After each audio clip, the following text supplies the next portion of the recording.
being here today. Let's call this meeting to order at 6:04 PM. And let's begin with the roll call. City Clerk? Councilmember Elias. Here. Councilmember Camacho. Here. Mayor Pro Tem Letts. Here. Mayor Dr. Sanchez. Here. Thank you.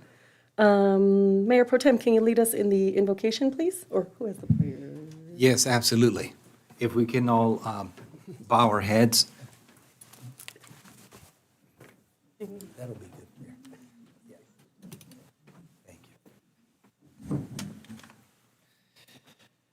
Heavenly Father, we come to you today asking for your guidance, wisdom, and support as we begin this meeting. Help us engage in meaningful discussion. Allow us to grow closer as a group and nurture the bonds of this community.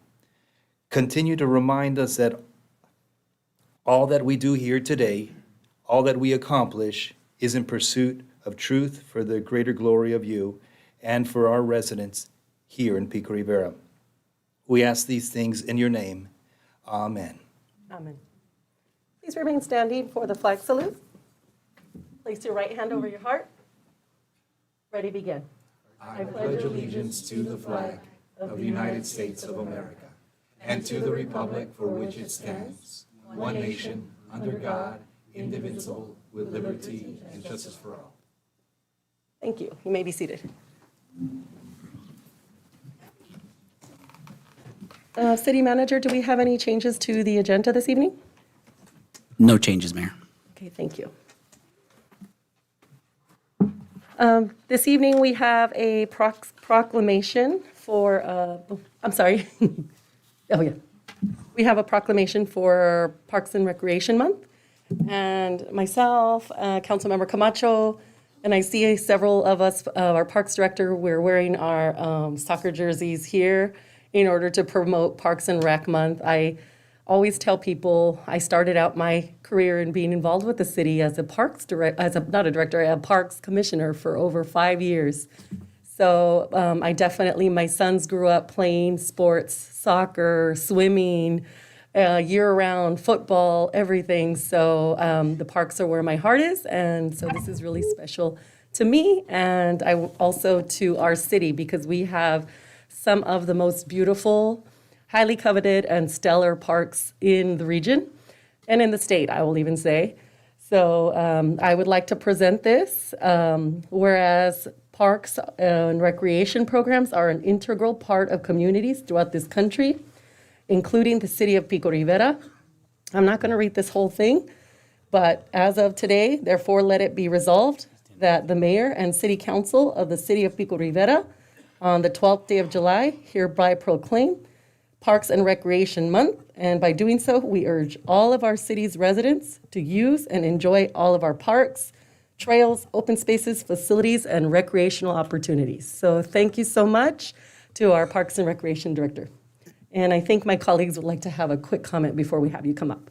Thank you, Mayor. And I just want to say, and I concur with your statements, and I've never not worn a suit to a council meeting, but in light of the fact that, amongst the much programming that the Parks and Recs does for our community, coming out of, the somewhat of this pandemic, and with the $8.5 million that we received for Rio Hondo Park, with the $8.5 million that we're getting for the pool, and the potential collaboration with the Rancho Unified District for Salazar Park to enhance that, working with the Roldans, so the mini pitch program, so much activity going on. It was just excited, and I was definitely glad.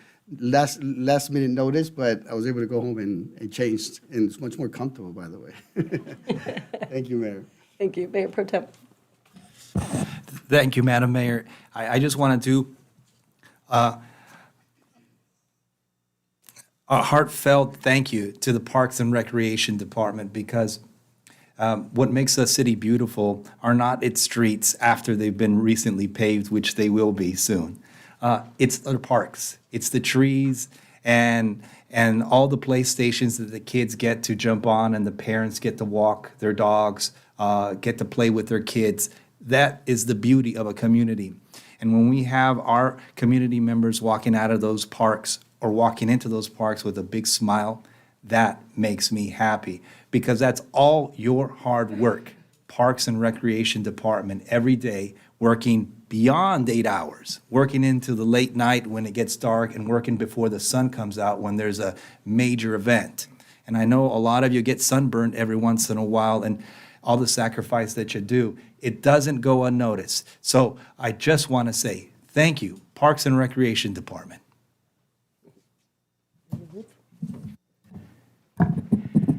I have a special relationship with Parks and Recreation.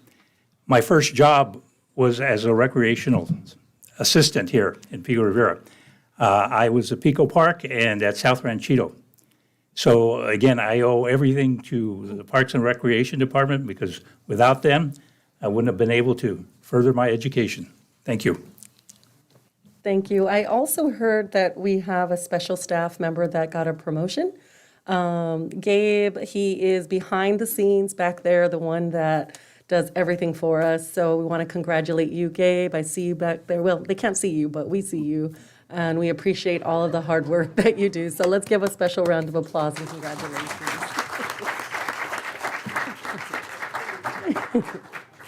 We have a quick presentation, if that's Sure, okay, yes, then yes. we can come up for a Of course, picture. yeah. And then we'll get Gabe a picture because his children and his wife are here. Of course, yes.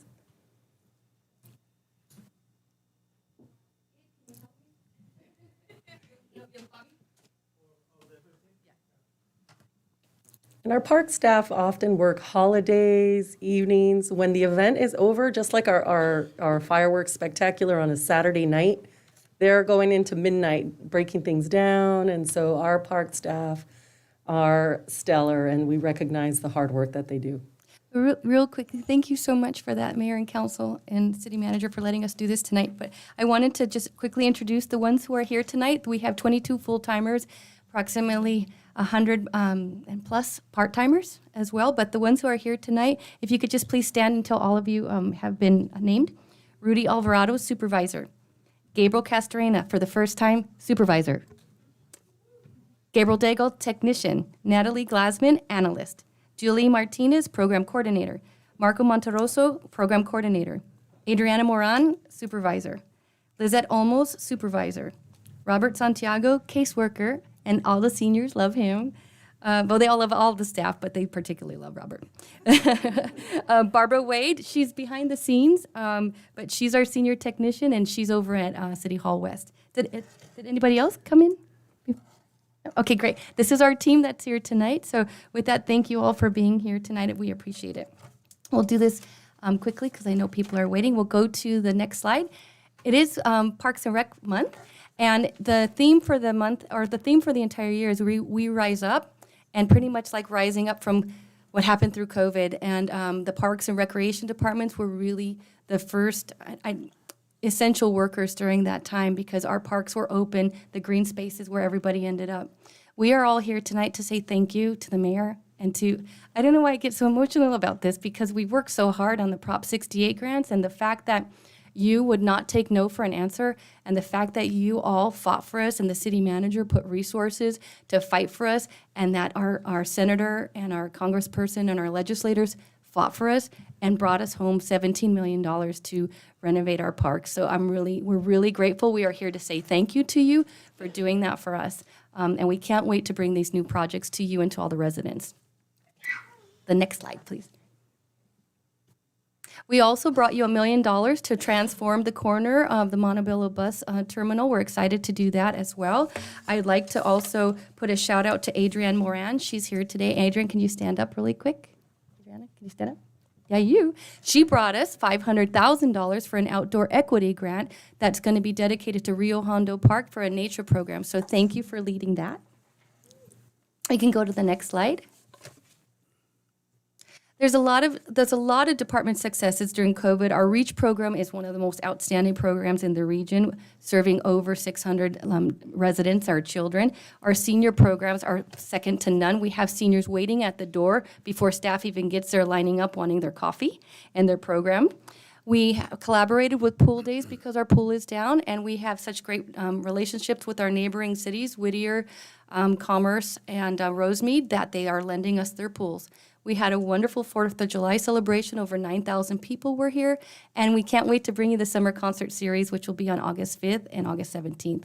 We are serving meals every single day, breakfast and lunch, and that's an outstanding program that continues and cannot be forgotten.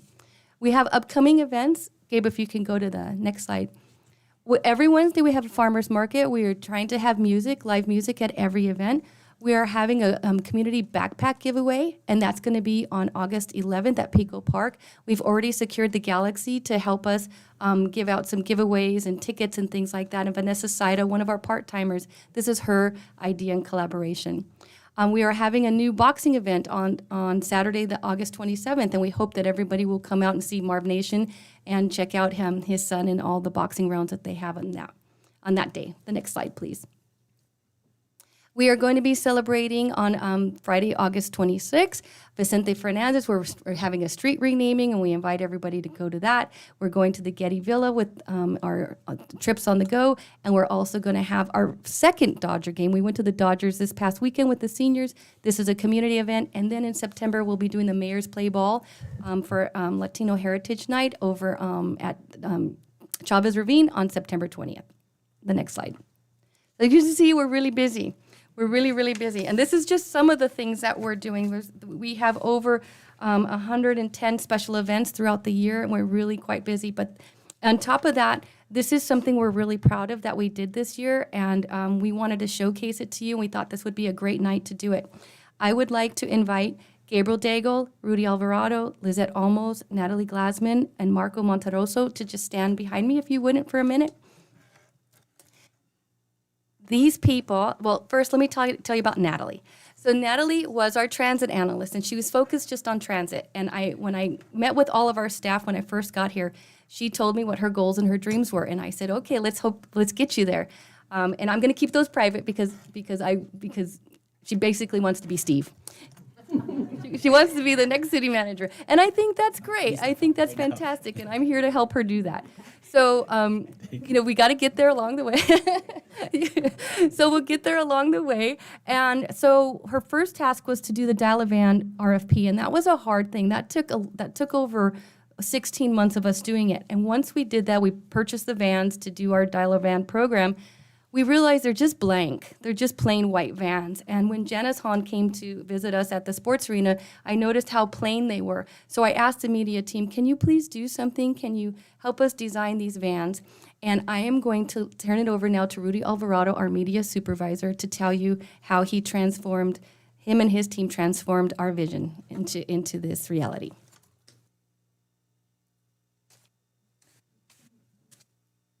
Also doing photograph duties today.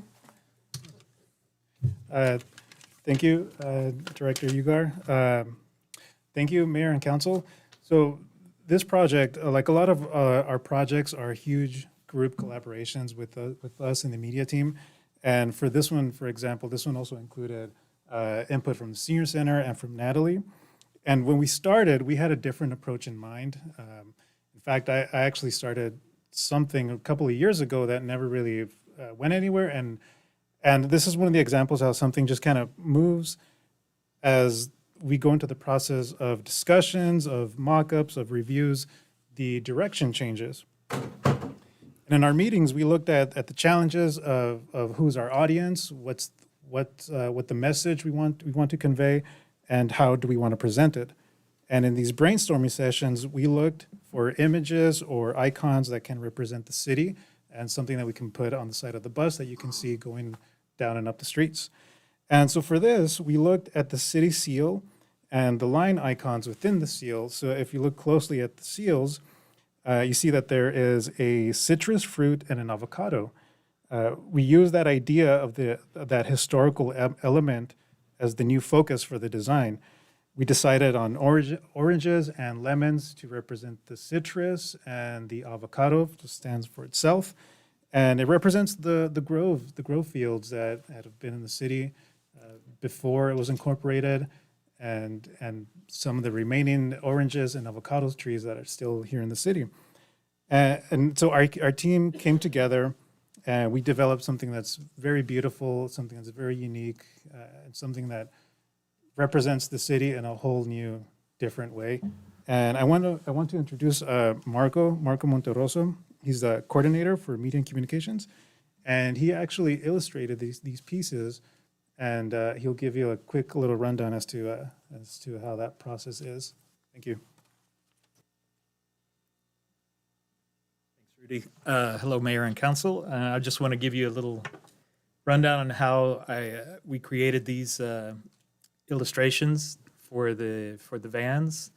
As Rudy mentioned, it was a collaborative process to come up with the concept and the idea. Once we had that concept, we had to figure out what look and style that we wanted to go with to illustrate the concept.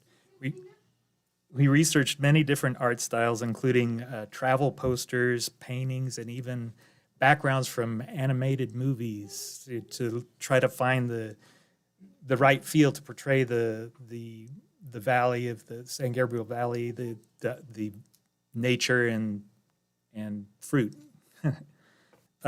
We settled on vintage fruit crate art, which lended itself naturally to the subject matter of orange groves, lemons, and avocados.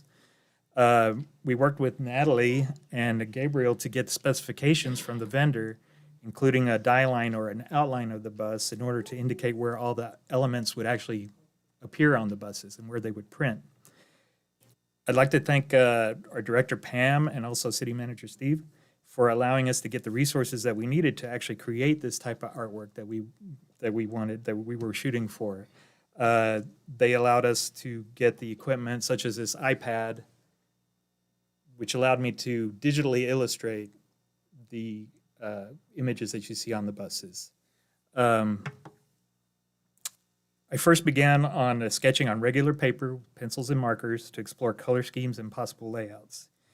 Then I searched for reference for the elements of the three designs that we wanted to produce.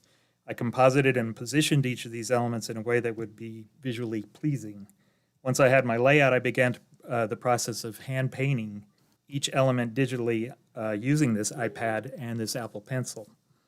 What we're about to show you is a short time-lapse video of me painting each part of the design. It's an extremely compressed and edited version of the painting process, which actually took about 3.5 weeks to complete the three different designs for the three buses. But it'll give you an idea of how each illustration came together, paint stroke by paint stroke, and all the trial and error and the colors and placements of elements. So Gabe, can you go to the next slide?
was the process. It was a lot of fun to do, especially drawing every single one of those little oranges on the orange groves.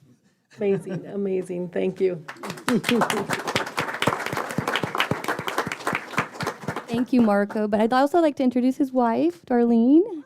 Hi. She's a big supporter of Marco. And Marco, he's done all our designs in-house. And if you were at the Easter, he did all of the panels by hand. He's just an amazing artist, and we're lucky to have him on our team, all of you on our team. So thank you very much. Yeah, appreciate it. We can't wait. So we also are having a big event, but what we thought would be fun, since it's citrusy, we are joining forces with the farmers market. So on the last market day of August 31st, we'll have a ribbon cutting for the new vans, and we invite the whole community to come out and all the seniors to re-register for the membership program. And with that, we thank you very much for honoring us on Parks and Recreation Month. Thank you. Thank you so much. May we get a picture with the team? Of course, come on up and receive your certificate, please. This is your proclamation, actually.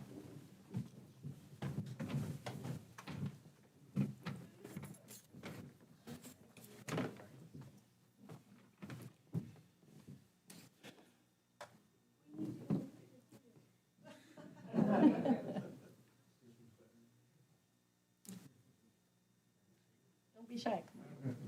Everybody, come on up. I'm sure we can get somebody to take it.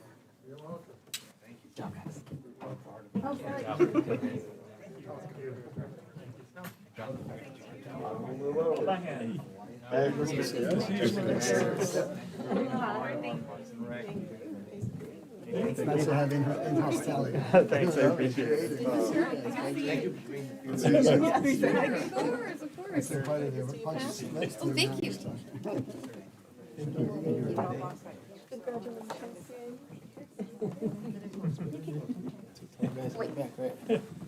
Robert says, pull the mic. Oh, yes.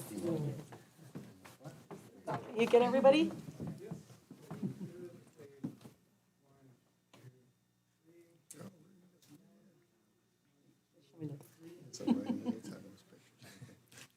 Oh, wait, let me take my mask off.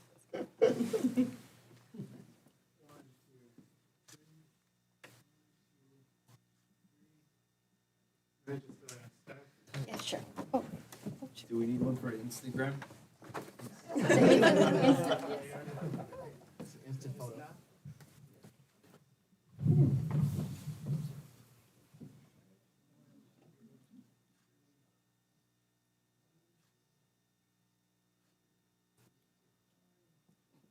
That's the Instagram one.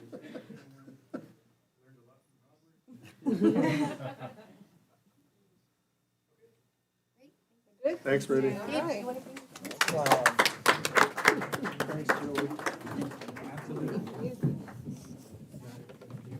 you want with your family? Thanks again. You want with your family? Oh, yeah. Okay, Castorena family, come on up for a quick photo. You want one with them in it? I thought you were already a supervisor. Go. Congratulations. Thank you.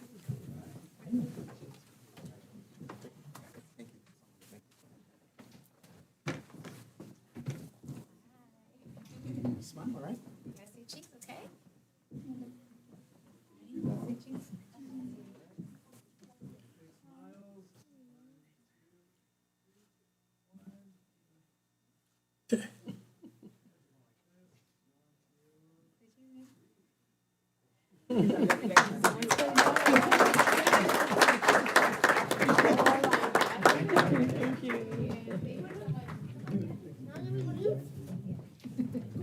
Yeah, we're going home, baby. Daddy, go.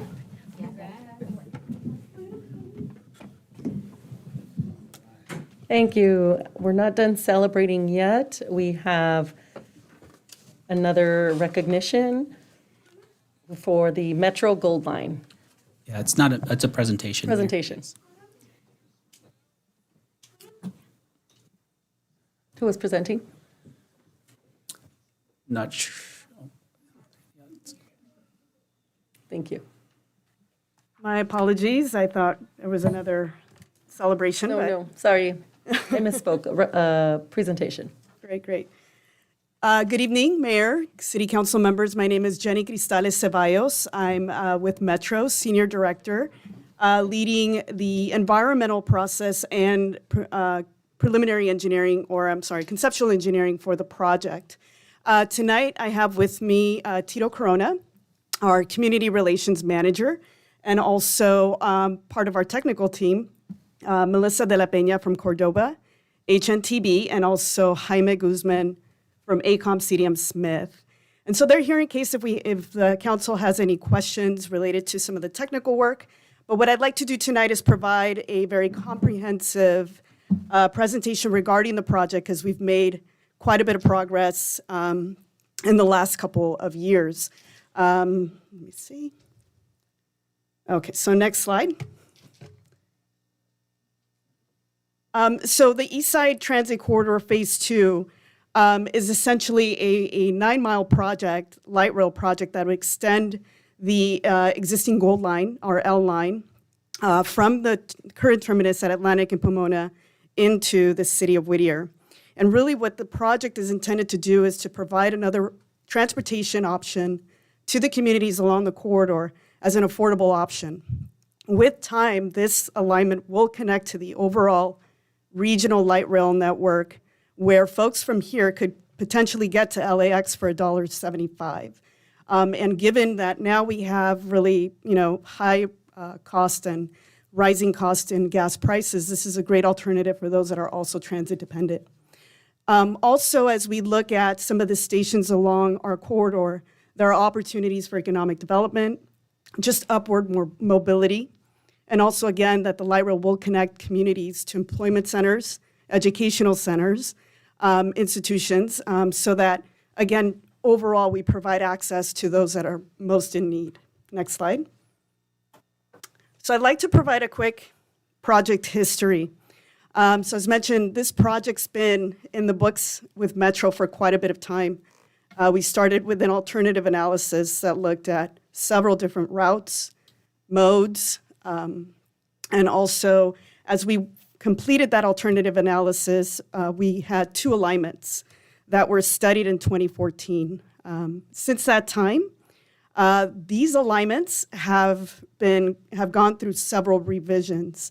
But in 2014, the board did not select a locally preferred alternative, a project that would move on to the final environmental clearance and then into construction. We needed to study some of the alignments a bit more. So at that time, we had the SR60 alignment that ran along the SR60. And then the Washington alignment looks a little different than what it is today. And so we went on and studied it some more. And in 2017, that's when the tunnel portion of the project was added. And that essentially, what that did is brought the alignment down Atlantic and now meets with Commerce and continues on the Washington corridor. From 2019, as we are here today, well, not 2019, but when we reinitiated the environmental process, and what's guided us to here today is the environmental process that we restarted, studying the SR60, the Washington alternative, and what we were going to do was build both. After that reinitiation of the environmental process, the SR60 didn't quite line up with our policies as it relates to the Metro Board, meaning can it meet first last mile improvements, create transit-oriented communities, but then also the engineering and the environmental were instrumental in understanding that the SR60 was not an alternative we can continue. So at that point, we then focused on the Washington alternative. Next slide. So this is our current funding timeline. Essentially, we, through Measure M, in our expenditure plan, voter approved in 2016, allocated $3 billion to this project. And that is slated to come in 2029, essentially when we would begin construction.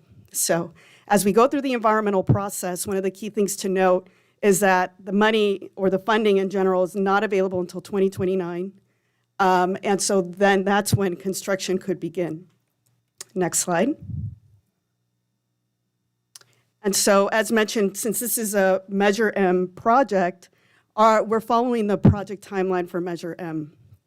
So essentially, we're looking at final environmental clearance in 2023 with final design through 2028. And as mentioned, that's 2029. That's when we receive the first cycle of Measure M funding with an opening date of 2035. East Side Transit Corridor Phase 2, along with 3 other projects, are a priority project for the Metro Board. And what that means is that as a priority project, the project is slated to, or if Metro Board decides that we would open in 2028 for the Olympics. So there is that possibility that the Metro Board could accelerate the project if funding, the technical, is in place. So just to keep that in mind in terms of timeline, but that would be a Metro Board approved process. Next slide. So currently what we're looking at in the environmental study is 3 alternatives. And so the Washington alternative is a full alternative, which is approximately the full 9 miles, with 3 miles of underground from Atlantic and Pomona, with an underground station also at Atlantic and Whittier, and an underground station at Citadel in Commerce. From there, we go into an aerial configuration, which is above ground on columns, through the city of Montebello to Greenwood. In that segment there, we're also, through the draft environmental document, studied an at-grade segment there too. So their station would be running at-grade as well, so that's a design option. Alternative 2 is the iOS to Commerce. So essentially, historically, Metro has built projects in phases. And so in this case, this shows the 2 phases that we're currently studying in the environmental document. So alternative 2, again, iOS to Commerce, about 3.2 miles. And then alternative 3, iOS Greenwood, approximately 4.6 miles. Next slide.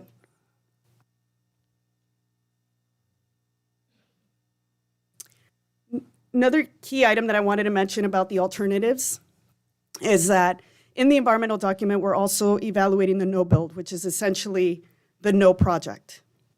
I wanted to mention that because through the community outreach that we've been doing through the course of the last 2 years, we've been asked if whether are we studying a transportation systems management, TSM, alternative. That used to be studied in all the alternatives when FTA required it, the Federal Transit Administration, if we're going through a federal process. In this case, we're going through a state process for environmental clearance. So now with, as part of the project, for every project or every rail line extension, we have to identify a maintenance storage facility site option. In this case, we've identified options in the City of Commerce and also in the City of Montebello, which has a storage capacity of 100 light rail vehicles in Commerce, and then 120 light rail vehicles in Montebello. And so these MSF sites, typically, one will service just the Commerce iOS. Meanwhile, for the alternative 3, that could be serviced either by Commerce or Montebello. Next slide. So to provide a little more details to where they are located, as you can see here, the alignment or the project is underground there through Smithway and the Edison corridor that's there. Then it daylights and it starts to go into that aerial configuration on columns and starts to align itself over on Washington Boulevard. And so essentially the very large square there, that is where the maintenance storage facility site would be located between Saybrook and Davie Avenue. And the pink that you see there are the tracks to get to the maintenance storage facility site. From there, it would continue in an aerial configuration to Washington. Next slide. This here shows the alignment or the project. Should we go with the Montebello maintenance storage facility site if that maintenance storage facility site is selected? And again, what that does is it basically positions the project to go straight to Washington Boulevard in an aerial configuration coming out of the tunnel. Next slide. Here is the Montebello Main and Storage Facility site, again, between Yates and Vale. So that's more of a rectangular area that we're looking at. And again, all industrial uses. So that really allows for the main and storage facility site to blend in with the land uses near the area. And so there we have in pink the, again, aerial configuration, because we're looking at both scenarios. Here it would either go aerial or an ag-grade configuration, and then the blue would be the lead tracks going into the main and storage facility site. Next slide. So now looking at the Pico Rivera Rosemead Station. This would be located on the westerly side of the intersection at Washington and Rosemead. And again, this is an ag-grade station. The kind of bluish parcels that you see there are purplish. Those are parcels that we are looking at for construction laydown, meaning in order to build this station, we would need to acquire properties so that we can then build the station. So what you see on the screen are possibilities. They're either option sites. So we would not take both. We would just take we would need to acquire what is needed for the project at that point. Next slide.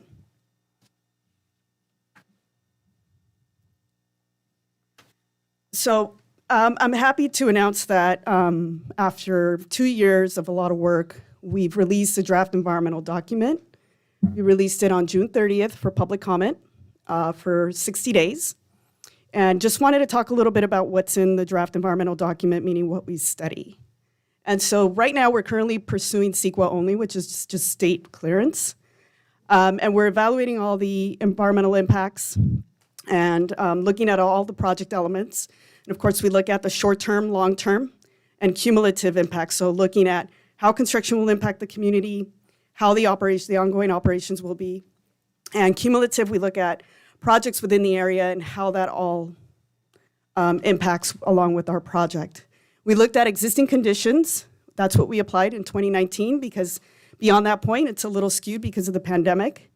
It also gave us an opportunity to look at how we evaluate our grade crossings, meaning can the project go at a street level? And so we do a grade crossing policy analysis that is applied to all the projects that are developed by Metro. In addition to that, what's taken into consideration as well is public comment, also during our public scoping period. And again, we do a very robust community outreach effort. And of course, we apply our best management practices. We've been building rail for quite some time. So we do our best to take those lessons learned from the various projects that we've implemented thus far. Next slide. So we all know that draft environmental documents can be voluminous, very, very in-depth documents. And so wanted to outline here for folks that, really a lot of the analysis takes place in Chapter 3. And these are all the topics that folks would find in the environmental document. And so through that process, again, this is all available online. We also have them at our local libraries for public comment. Next slide. So wanted to also, again, provide a comprehensive update. And so these are some of the general findings. This is not the exhaustive list, but this gives you an idea of what we have in terms of what's in the environmental document. And a key thing that we always hear is, will this project take any residential properties? It will not. That's one of the key things that we do, is that we do our best to ensure that we minimize the impacts to the communities. And in this case, we would not displace any residential uses. As shown in the slide with the station, is that we're looking at areas within proximity of the station area or for some of the project elements, but again, staying out of the residential neighborhoods. There are some temporary traffic impacts for construction. With construction in general, you're going to have some level of impacts, But again, we have mitigation measures in place that will reduce these impacts by developing traffic plans, working with the community to develop those.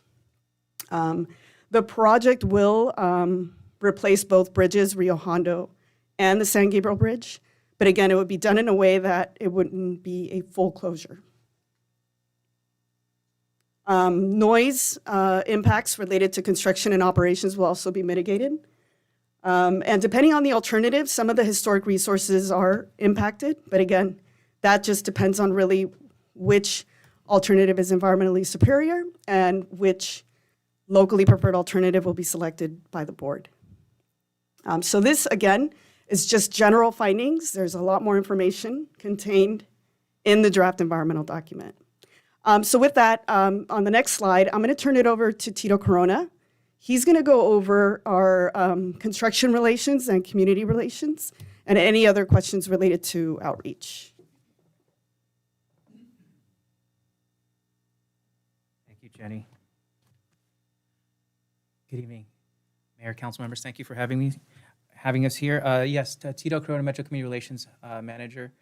Here to briefly talk about the next phase once we complete the environmental phase, which obviously we have to go through a process. But once that's done and we approach the construction phase, a lot of questions arise during the planning of this project as to what types of programs are available for businesses along the alignment and how do we mitigate any potential impacts. And this is just to outline pretty much the types of programs that we have. We have the Metro Business Solutions Center, which is pretty much more of a hands-on office that we will have. In addition to providing a team of community relations officers, managers, and people that are going to be on site along the alignment to have an office that you can come and get your answers from and speak to people one-on-one. We're going to also have a Metro Business Solutions Center, and this is where businesses can come and meet with folks that are able to provide the assistance on how to manage their business and how to improve their businesses during the construction to attain services, to attain the types of skill set and knowledge that they can use, not just during construction to maintain their businesses, but also beyond the construction. So that's a big program that is offered to the impacted businesses. We also have what's called the Eat, Shop, Play, which is a free advertisement that we do on Metro buses and trains, and throughout our website as well. And that's a matter of providing advertisements to these businesses and showcasing each business along the alignment. And what we do also work with the businesses, in many occasions, the businesses to help with motivating folks to come and participate in their businesses. They offer a discount that they all have to go into the business that they're at. And if you participate in Eat, Shop, Play, or you see the advertisement, you just go and show your tap card and you'll get like a 10 or 15% discount depending on what the business can provide. So that's a way to motivate transit users to continue and use these businesses. There's also what's called the Business Interruption Fund. This is not approved for this project because it's still too early, but it's something that the Metro Board understands, and the decision makers here know that is a major concern for the businesses, and that is more of a grant program for businesses that have experienced some sort of loss, and they will go through like a claims process in order to receive a grant or work with Metro staff to receive some sort of compensation should there be a loss to the businesses. But again, this is for the major projects. This would be considered one of those major projects. The only thing is that for each project, it has to be implemented by the Metro Board and introduced that way. So that's something that we're looking at, and the Metro Board of Directors, specifically the Metro Board of Directors that represent this particular area, are very aware of that need and are already looking at doing something to help with that. And the third thing that's most important for everybody, for those who are interested in getting into construction, and again, this is when we start construction, it's what's called the Project Labor Agreement and Construction Careers Policy, and that's to help people work with the contractor and special nonprofit. Again, none of this has been determined yet. As we get closer to construction, as you saw the timeline, it's a little bit down the line, but as we get closer to construction, that's when there's actually an agreement that is made with the local CBO to provide the ability to merge the contractor with potential employees that would like to get into either an apprenticeship program or have some skill set and they would like to start working in construction to improve their skill set to either work in this project, but also beyond and use the skill sets that they receive through the construction to enter into the construction trade. So the way they do it is that they break down how the contractor brings in their workforce. So the first goal is 40% targeted worker, and that's an individual whose residence is within an extremely economically disadvantaged area. So that's throughout the LA County, but specifically, obviously, they look into the local communities to meet that 40% requirement that Metro has on the contractor. They also have what's called the 20% apprenticeship program, and that's where, again, if you want to get your foot in the door in construction, this is where you would work with the local CBO that we will work with to enroll in an apprenticeship training program with the contractor to learn a specific skill set that they can help place you into the construction of the project or maybe with one of their subcontractors. And then the last one is a 10% disadvantaged worker, and that's an incentive for the contractor to come in and have folks who are normally not able to get that upper hand in being a part of a construction project, but it provides that 10% requirement by the contractor from Metro to participate, such as folks who are veterans, veteran status. We always we want to protect our veterans and make sure that our veterans are used and utilized for their skill sets in all our projects, helping with people that are single custodial parent, foster care history, with criminal justice system, those people who also want a second chance. This is an opportunity to be a part of that 10%. Go on to the next slide. As Jenny talked about the release of the draft environmental impact report, we released it on June 30th, just last month. It's a 60-day comment period, and through August 29th, we are taking comments. You can submit comments both in writing, as you see up on the screen, in writing to Jenny Cristales Ceballos at 1 Gateway Plaza, mail stop 99227 in Los Angeles, 90012. We also have an online comment form. The comment form is at metro.net/eastsidecomments. You type in that URL and it'll take you directly to a comment form to provide your comments. Again, you can do this anytime between June 30th to August 29th. We are also having public hearings, and those are going to be in person in East Los Angeles, Montebello, and Whittier. Those are the in-person ones. Again, I have to say that, again, we're saying that they're in person, but again, what's happening with COVID now and the variants that are being discovered and how they're growing, that may change, but our first in-person meeting in East Los Angeles is scheduled for next week. So far, we are still a go with that. If anything changes, we will change those meetings to virtual. But we are asking folks to please practice social distancing and bring a mask to these meetings. So the first one will be next week at East Los Angeles from 6 to 8 p.m. Followed by that, the second one will be in Montebello on July 30th. It's a Saturday from noon to 12. And then the last in-person will be in Whittier on Wednesday, August 17th from 6 to 8 p.m. And the Zoom call for everyone to also participate in will be on Thursday, August 11th from 6 to 8 p.m. So those are opportunities to participate in the hearing. And there you will hear the same presentation that you heard tonight, or with more information as well that we will have from the technical team. But also, the public hearings are more of a formal process to take comments. Again, we are not, once we take the comment, the responses to those comments or questions will be in the following environmental document, which will be the final environmental impact report. This isn't the typical meetings where somebody asks questions and then we respond immediately.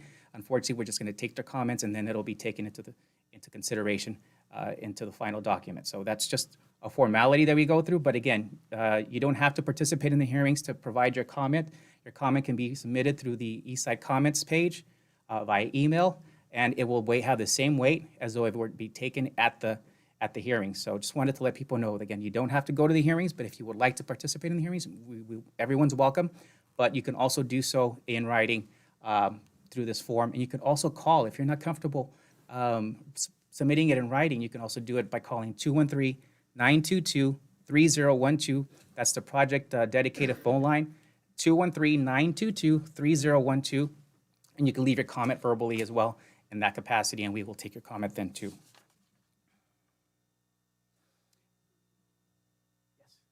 I'll throw it over to Jenny. Want to mention one last thing. As Tito mentioned, that these public hearings are very formal. Understanding that we held community meetings on June 27th and 29th, basically allowing the public to provide us or, interacting and having that dialogue with the public before we go into this formal process. And so that gave us an opportunity to answer as many questions as we possibly could related to the project before we go into this formal process. But prior to that, we've had community meetings in November where we talked about several of the different design options that we have with the project. And then we also had meetings in March where we also walked the public through the entire alignment and what the alignment or the project will look like going through their community. So again, we've been doing our best to involve the communities along the corridor. And we also coordinate with the Washington Coalition, which is a makeup of all city managers and city staff to ensure that we're coordinated through this process and through the environmental and also the engineering. And one other quick thing to note is that the engineering process, we're at 15%, meaning very conceptual. We still have a long way to go to get to the final design. So through this environmental process, we're looking for input so that helps us develop the project further along. So we're available for any questions you may have. Thank you. Do we have any questions from the council? Mayor Pro Tem. Thank you, Madam Mayor. Jenny, thank you for the presentation. Curious, I believe slide 3 had a straight line right down the center, and there was a time frame in 2020s, and there was another time frame in the 2050 somethings. I don't think I'm going to be around then. What does that mean? So, yeah, let me explain this slide a bit more. Go back. Prior to that one. One more slide. There we go. Okay, so Measure M expenditure plan has an expenditure ordinance as well. And what that does is that it dedicates funding for each project. When this project was developed in 2016 for this expenditure plan, we had the SR 60 and the Washington alternative. And at one point, we introduced a combined alternative that would build out both. And so it was anticipated that the board would select either one of those options, combine SR 60 or Washington, and that LPA, that locally preferred alternative, would receive the first funding cycle, which is in 2029. And then the alternative that was not selected would then receive the second funding cycle for 2053. In this case, because we did some initial environmental work, engineering work, and also it was not compatible with the policies that were adopted by the board, the SR 60 was removed from the study. And we continued with the Washington alternative, meaning that the Washington alternative will now get that first cycle of funding. What the board directed staff to do is that since the SR 60 is no longer moving forward, that a feasibility study would begin to find a short-term, long-term transit solution for the San Gabriel Valley area where the SR 60 was meant to cover for that extension of the line. So what comes out of the San Gabriel Valley feasibility study is slated for the second funding cycle of 2053. So for now, what we have for the Washington alternative is the $3 billion. Got it. And when it comes to the concept of the station that's going to be on Rosemead and Washington, does our city, for our station, have input on the design? Yes, on the art aspects of it, definitely. But what we have in place right now for all of our metro stations is a kit of parts, basically a design elements that are consistent throughout the entire corridor. However, we do have an art program that's funded through the project where they will work with the community and city to develop the artwork for that specific station. The reason why I ask is we have a lot of promising projects, redevelopment in our community, and we'd like the project not to clash, but to work cohesively with the upgrades that we're going to be doing in our community. Yeah, absolutely. This is a public process, and so also with the process of the art program. In addition to that, city staff has been very helpful. We've been coordinating with them from the beginning. related to the station and also looking at some of those sites for us to be able to do construction laydown. We talked to them prior to as we were developing the design for the project. And we are aware of the projects that are occurring near this station, which is good for the city. Got it. Thank you. Councilmember Camacho. Yes, so the fact that you're going to do groundbreaking in 2029, it's been removed from the 20 by 28 projects set forth by Metro for the Olympics, correct? Not necessarily. We're still, so East Side, again, is one of the 4 pillar projects, priority projects for the board. So the 4 projects is Sepulveda, the West Santa Ana Branch project, the Sea Line, Green Line extension, and East Side. Those 4 projects, we're still working hard to see if we can accelerate so that they can be open by the Olympics, by 2028. But we need to get board direction, but at the same time, we also have to ensure that funding's available to do that, and we align the technical work. But this project won't be part of the 20 by 28 if the groundbreaking is in the 2020. Well, that's what we're trying to do, is to figure out a way to accelerate the funding to do that before 2029. What this represents here is a funding timeline per Measure M, which was voter approved. In relation to funding, so you give us 3 alternatives, one, Commerce 3.2, Greenwood 4.6, and the entire Washington alignment. The $3 billion only gets you to Commerce right now, is that correct? Potentially, no, will not get us to Commerce. But what we are looking at doing right now, with COVID and also the infrastructure bill at the federal level, a lot of the funding pots that we look at to fund these projects have doubled. And so what we're doing now is we're going to pursue a federal environmental clearance for the project shortly so that we can be eligible to receive federal funding and compete nationally in hopes to get enough funding to build it as far east as we can. So as far as the $3 billion that you have now, where does that get you to? Well, currently that's what we're working out right now, is that we're looking at design options and we're looking at ways to basically stretch every dollar out as far east as we can. And with that, we're looking at project delivery, how we build a project, to see if there are ways that we can make that funding stretch as far as east as we can. In addition to that, as other projects compete for federal funding and they receive federal funding, we still have an opportunity to get additional local funds. But keep in mind that the board will select a locally preferred alternative, so it could be any of the 3. And also because this is a CEQA process, we are environmentally clearing the entire project. But is it safe to say that right now you don't have the funding to complete this project? We have enough funding to get started. To get started to build the first station? No, well, we have $3 billion, and that can carry us pretty far.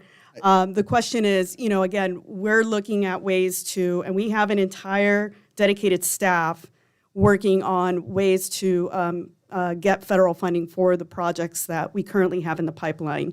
And so given that this is a priority project for the board, they're actively working hard to do that, along with our board members, Supervisor Solis Han, and also Councilmember Dutra, who's part of our board now. So every effort's being made to, again, cover and try to get as much funding as we can at the federal level as well.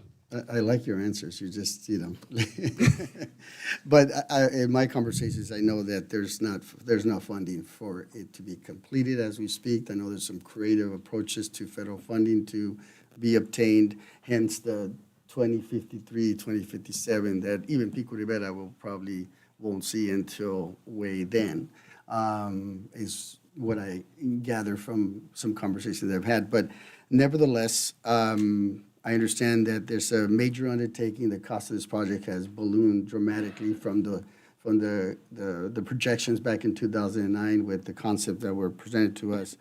But nevertheless, it's moving forward. Explain to me again, or I don't know if I saw it on the picture, but along Washington Boulevard, is it at grade, elevated, both? So along Washington Boulevard, actually, we can go back to the project map you were, where we showed the three alternatives. Here we go. So it's starting at the very top at Atlantic and Pomona, that's the underground segment at the very, very top where it terminates now.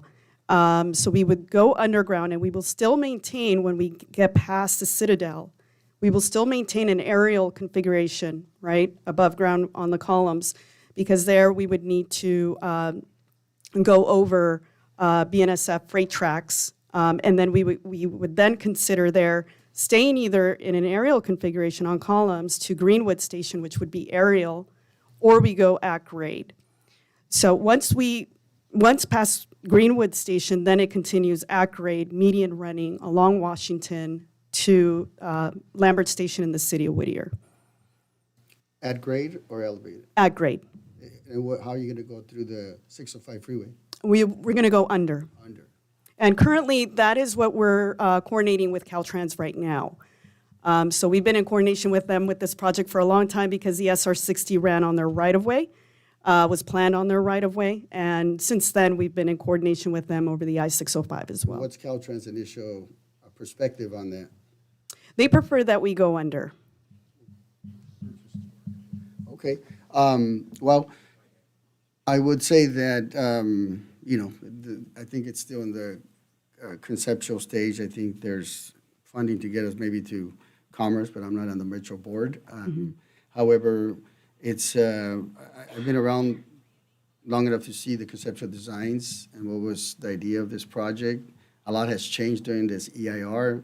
I'm starting to have mixed feelings about this project on the basis that, I was involved in the committee with the L line at the East LA area to Pomona, and the businesses were devastated. And even to this day, they're still majorly impacted. So I'm concerned about how we're going to mitigate. I recognize you talking about the potential ways to mitigate it, and I don't really see any other than the fund and truly giving all businesses money automatically because they will be impacted. I don't think they should be demonstrating that, they're impacted, because they will be impacted. And they should be allocated funding whatsoever in this project, my opinion. I don't think they need to be approved because just the construction and amongst many other things. But I think that should be a key component that I want to make sure that it's included, that because it is devastating, and we shall see where this project goes. But thank you nonetheless for the presentation. Thank you. Councilmember Lara. Great, thank you. Thank you for the presentation. I think you're doing an excellent job in presenting the information and the viability of the project for the time being. I do want to admit I am jealous and I am disappointed that the west side seems to be built out. Santa Monica, so on and so forth, there's multiple lines there. And it seems as if the east side, there's been a very big delay in this project. I understand that that's not in your purview and that's not within your decision-making. Those are decisions that have been made by powers higher than us, but I do want to, express that the west side is significantly built out when it comes to a lot of these metro lines. And it seems as if the east side, we keep on kicking the can down the road. Furthermore, one of you talked about the in-person meetings, and you weren't here, but at our last meeting, we had a resident, and I don't know if she's here today, but she came at the last meeting, and she was very disappointed that you're not having an in-house meeting in the city of Pico Rivera, right? And once again, this emotion of Pico Rivera is left out. And I get it. I've seen the flyers. They've been plentiful, but I think you need to put on an in-person meeting in the city of Pico Rivera for these residents, because they're going to be impacted also, and they need a voice. Having said that, I am concerned on Washington Boulevard, being that it's going to be either at grade or above grade. The reason for it not going underground is because the water table is too high. It would cost too much money, so on and so forth. That's what's been explained to me. Now I kind of doubt that, given that you're going to go under the 605 freeway. But I'm concerned about the residents. Councilmember Camacho talked about businesses. I'm concerned about the residents who have homes facing Washington Boulevard. I want to know what mitigation efforts are going to be put in regards to sound. If this is at grade, I think there's walls that need to be built. I think there's some offsets that need to be created so that these residents are not impacted, because I just think about their property values, and their property values would potentially decrease given that you're now going to have a big train going down Washington Boulevard. So I think that needs to be taken into account. But I want to circle back and mention, I want to encourage you to have an in-person meeting here in the city of Pico Rivera, even if 5 people show up. And maybe you've done that, but if you haven't, once again, I want to encourage you to have an in-person meeting here for this city. Thank you. Thank you. Yeah, and I appreciate the comments, and we did hear the resident speak out in terms of the meeting schedule. And again, we try to plan the meetings based on areas that we know where folks can meet and congregate, but at the same time, we're cognizant of the various, the pandemic and COVID, that we don't necessarily want to have too many meetings in terms of the in-person. We will readily allow you to use our space. The senior center, I'm sure the city will open up our auditorium. There's enough social distancing there. You're more than welcome to use our facilities to hold such a meeting. Absolutely. And again, we've held meetings across all the entire corridor, but again, we try to measure and based on where we can have these meetings. And again, the public hearings are not the only way to comment. We are going to have a virtual meeting as well, which that captures everyone. And at the same time, we have plenty of online tools as well for folks to comment. And as Tito mentioned, phone, email. In the past, we have had meetings here in Pico Rivera. Also through the virtual process, we had a specific meeting where we went through Pico Rivera, also the Santa Fe Springs area in terms of what the project will look like. So it's not the intent of not including Pico Rivera. It's that we do our best to try to figure out where can we have these meetings so that we can, again, bring comments together and ensure safety as well as we are trying to get through this pandemic. Yes. Oh, and I'm sorry, let me just also answer one last thing. In terms of going under the I-605 freeway, we're going to be running street grade. So we're going to still be running at the street level. We're not fully underground in that section. What we're going to do is just suppress the area of where the train will be running, and we'll go under the I-605 the same way that cars currently do as well. Sorry about that. In the employment, these are some very ambitious numbers here that you're proposing here. But those employment requirements are going to be posted to the prime contractors, aren't they? Let me have Tito respond to that for you. Okay. Those requirements are posted to the prime contractor, especially when they're doing the initial bid. Okay. Yes. I have a long history with public contracting, and I do find that just a little bit cumbersome and a problem with most prime contractors, because if you get somebody from San Bernardino that's doing construction here, they usually get San Bernardino people, okay, in terms of these figures. So what are we going to do to ensure that prime contractors in our area, since we are affected, are going to also be given preference in terms of contracting opportunities? And there's a process of evaluating each contractor and how there's staff that go and visit and meet with the contractor that oversee that. Again, and I've worked for a contractor as well. I understand what you're talking about. Contractors' main role is to build the project, but also maximize profit. And our goal is to ensure that they meet the requirements that are placed upon them by the Metro Board. So yes, they're held up to those standards, and they're pretty much penalized should they not meet those standards. But again, each project, of course, they have a team of folks that are going to oversee whether they meet those hiring requirements. Also, they're going to see if they meet the small business requirement, because there's subcontractors. They're going to also have requirements on subcontractors. They have to have a certain percentage of subcontractors, disadvantaged businesses as well. SBE, DBE, small business enterprise, disadvantaged business enterprise. Those are all requirements that the contractor has to meet, and they're held to those standards as well. So there is a process, and they go through that whole thing. I can't get into too much detail because I don't oversee that, but they are held to those standards. Well, we're early enough in the process where you can identify the pressure points that we could start working with those individuals to make sure that our people get hired here and that our businesses get the business. That we can always take that into consideration and provide that as well. Once we go into the bid process, again, that could also be part of the requirements. Can I ask, does Pico Rivera fit into any of these categories? Disadvantaged? It all depends on what the demographic is at the time when they're doing that, so, and what the requirements are. I don't think we're going to change the demographics that much in 2029. I don't make that determination. It's made by the folks. Okay, would you be able to help us point out where we have to talk? Sure. Okay. Thank you. Yes, Councilmember Camacho. Yes, just question for staff. Have we been submitting comments during the 6-day period? Yeah, we will submit those comments. We actually have a spreadsheet that we currently are tracking. We'll incorporate the comments we heard from council today, and we'll be submitting those shortly. That's great. And again, final comment, I just don't foresee our leg of Pico Rivera, any work to be done here for decades to come. So that's my opinion, but unfortunately, or fortunately, whoever we stand in that position, but I don't see Pico Rivera seeing this for 30-plus years, if anything. Thank you. I just have a couple of comments. I want to reiterate, we did have a few members of the public to come and share their opinions. Residents don't exactly know to go to the hearings that were advertised, but they know to come to us.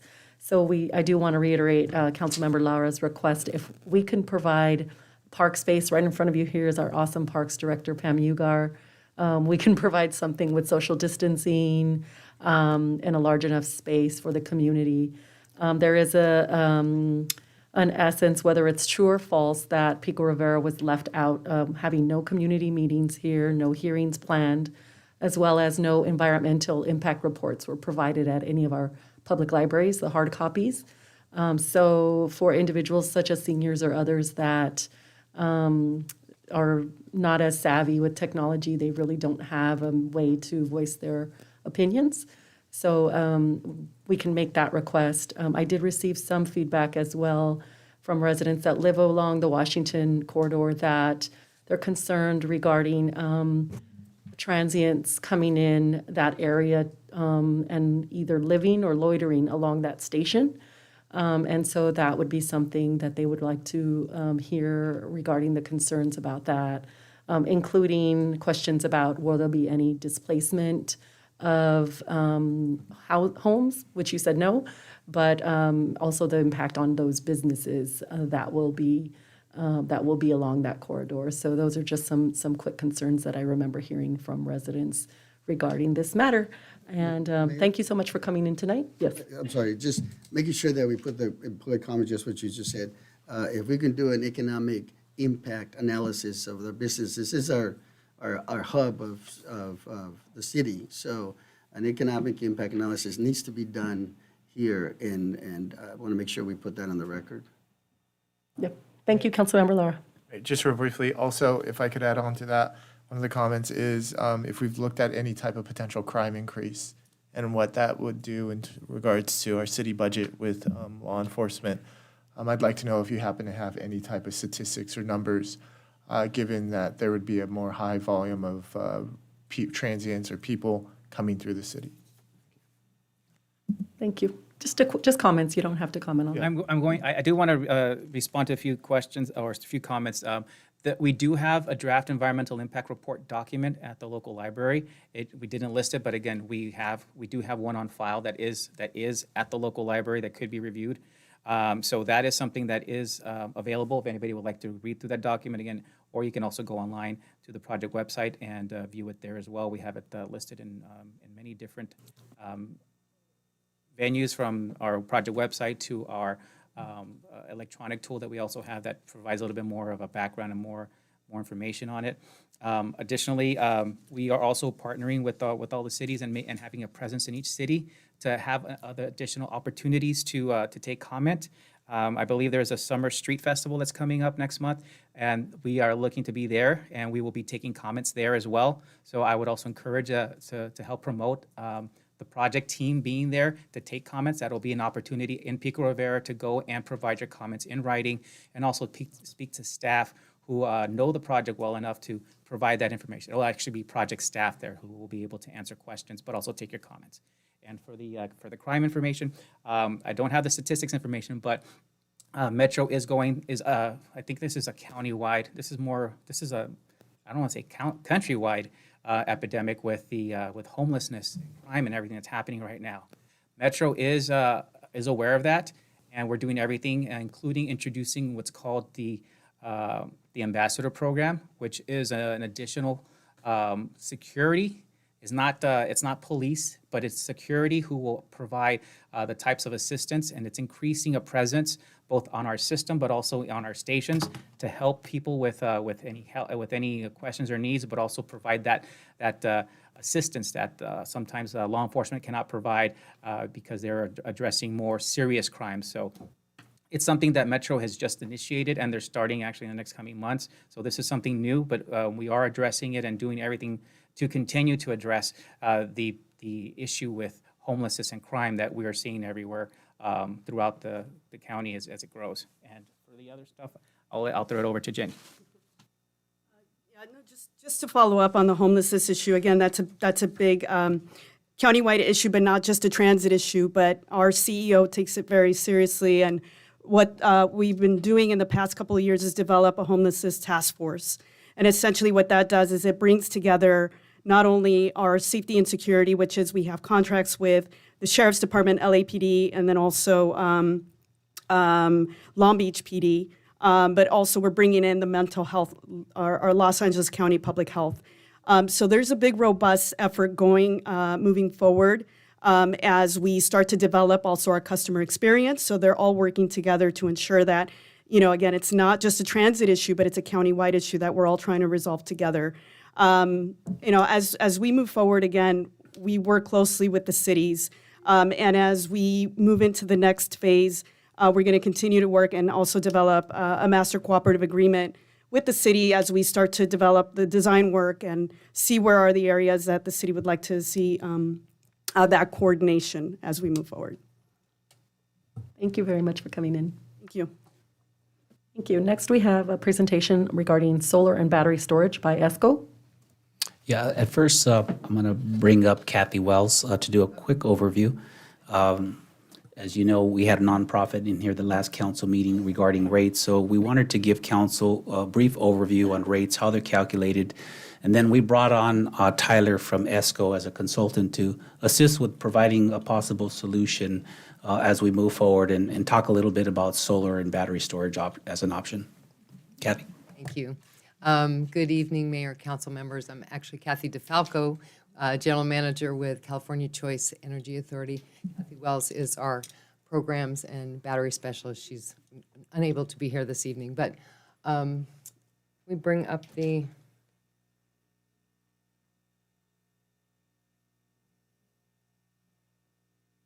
thank you, and you can go to the next slide, please. So as Steve mentioned, we're going to be going through a few things this evening. At a high level, we'll be looking at just some general information regarding CCA, and then specifically about the rate setting process and how rates are determined for various customers. Please feel free to ask any questions along the way. Next slide, please. So community choice aggregation is really a partnership between the incumbent utility, in our case here, in Pico Rivera's case, it's Southern California Edison, and the municipality. The CCA is prime here in this case. They provide the generation, so that's just the energy. Southern California Edison provides the distribution, the what we call basically the poles and wires. They're also responsible for doing the meter reading, providing the data on usage, and preparing the bills. So all of these responsibilities that Southern California Edison has is in statute. It's not something that, we have an agreement between us and decided upon. It's basically in statute. This is how CCA works. So the customer really has the choice of staying with Southern California Edison and getting their electricity from Edison or moving to the CCA, in this case, Prime. Next slide, please. So here's kind of a brief history of CCA formation. It started in the early 2000s with the energy crisis. In 2002, Assembly Bill 117 was enacted, which allowed the formation of public entities to form what they call the CCA, the aggregator. So they aggregate the usage within their jurisdiction, their community, and then procure the energy on behalf of their residents, and then sell that, working with the utility. So even though that was enacted in 2002, the first CCA did not actually form until 2010, and that was Marin Clean Energy in Northern California. Since then, there has been additional legislation that has further, I guess, modified some of the guidelines under which CCAs operate. Currently, there are 23 CCAs serving 11 million customers in the state of California, and that includes 400 towns, cities, counties. Most of those are JPAs, so they're multiple jurisdictions, towns and cities that have joined together to form a JPA. In this instance, the city of Pico Rivera has chosen to have the municipal CCA in place, which leaves all of the rate setting decisions up to city council. The governing board for your CCA is the city council. Next slide, please. So Prime offers three choices for its customers. There are 18,000 customers in the city of Pico Rivera, 16,000 of which are residential, 2,000 of which are commercial, and currently you're seeing a 94% participation rate. It is an opt-out program, and again, this is by statute. So when the city of Pico Rivera started serving customers, which was in September of 2017, your residents were automatically opted into the program. There was noticing that went on and communications that happened with your community, showing them how to opt out if they wanted to stay with the utility. So the three choices that the city of Pico Rivera offers to its residents and businesses are the base rate, Prime Power, which is 50% renewable energy, which is tracking about 10% higher than the state mandate for renewable energy. And then Prime Future is the 100% option. Your customers, both in business, commercial, and residents, those customers all have the option to opt up to 100% renewable.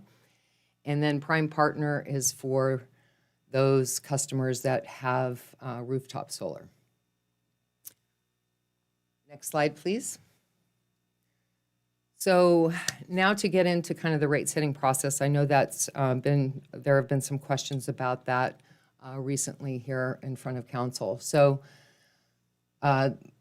the utility goes through a rate setting process that is underneath the jurisdiction of the California Public Utilities Commission.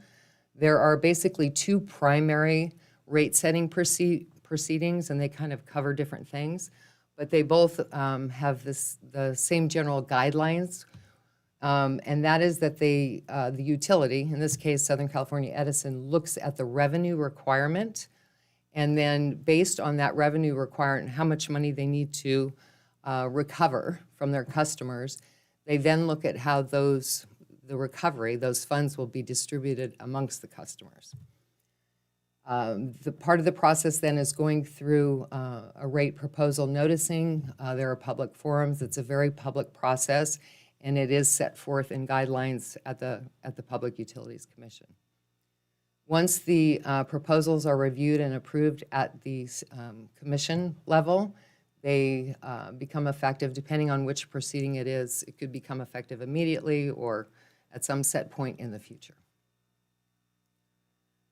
Thank you. So the actual proceedings there are other proceedings that I am not going to go over here. They're generally very minor increases in rates.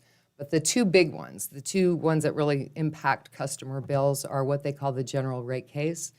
The general rate case looks at the total cost to operate the energy system within Southern California Edison territory. So it looks at all those costs and then creates the rate schedules and how those costs should be allocated. It's also the proceeding that sets up the time of use periods. And I know that's one of the things that's become an issue, and it's a fairly new transition in how customers are billed, so I'll go over that in just a minute. The other proceeding is called the Energy Resource Recovery Account proceeding. We call it ERA. And that is purely recovery of energy costs. So this is what Edison looks at. They look at what the actual cost of energy is, and this is what the generation side of the bill for Edison customers, that's the rates you're seeing there. And I can tell you, Edison, I think it's about 800 million that they under-collected. So there's a constant true-up going on. They have what they call balancing accounts. So when they set the rates, they're looking forward and they're using projections on what energy will actually cost. And so it looks out that 12 months, and then they have a true-up, that happens at the end of that period, and that becomes part of the rate adjustment going forward. Thank you. So as far as how customer rates are determined, when a customer signs up for service, and this is regardless of whether it's a CCA customer or a utility customer, they are instructed to contact Edison, and the Edison will ask them what type of a customer. Are you a residential customer, or are you a commercial customer? And then they look at the usage of that customer. SCE assigns the rate schedule to that customer. This Prime does not assign customers to tariffs. Prime does actually mirror SCE.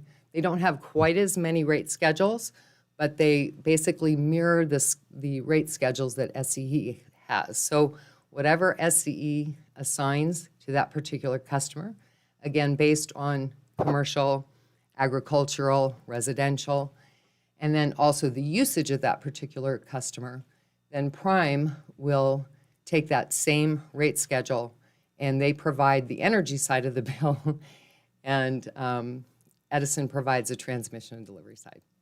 So I'm going to actually stop here and see if there's any questions, because I just went over a lot of stuff related to rates. And so if there are any questions at this point, if not, I'll go on to the next slide.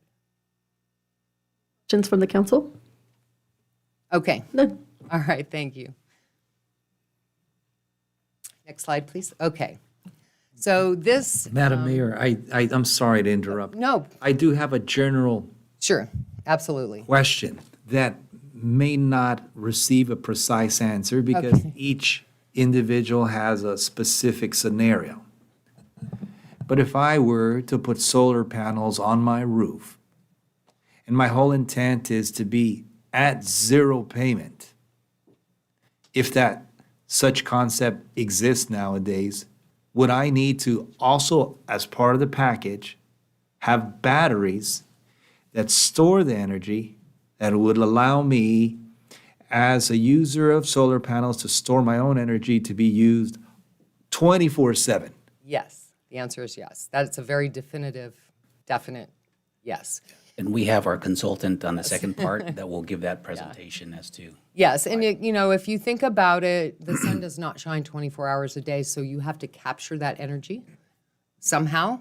If you do not, then any excess goes back into the grid. Now, you are compensated for that when you send it back to the grid. However, just because you have X production and X consumption doesn't mean you're going to have no bill, because it depends on what your load looks like.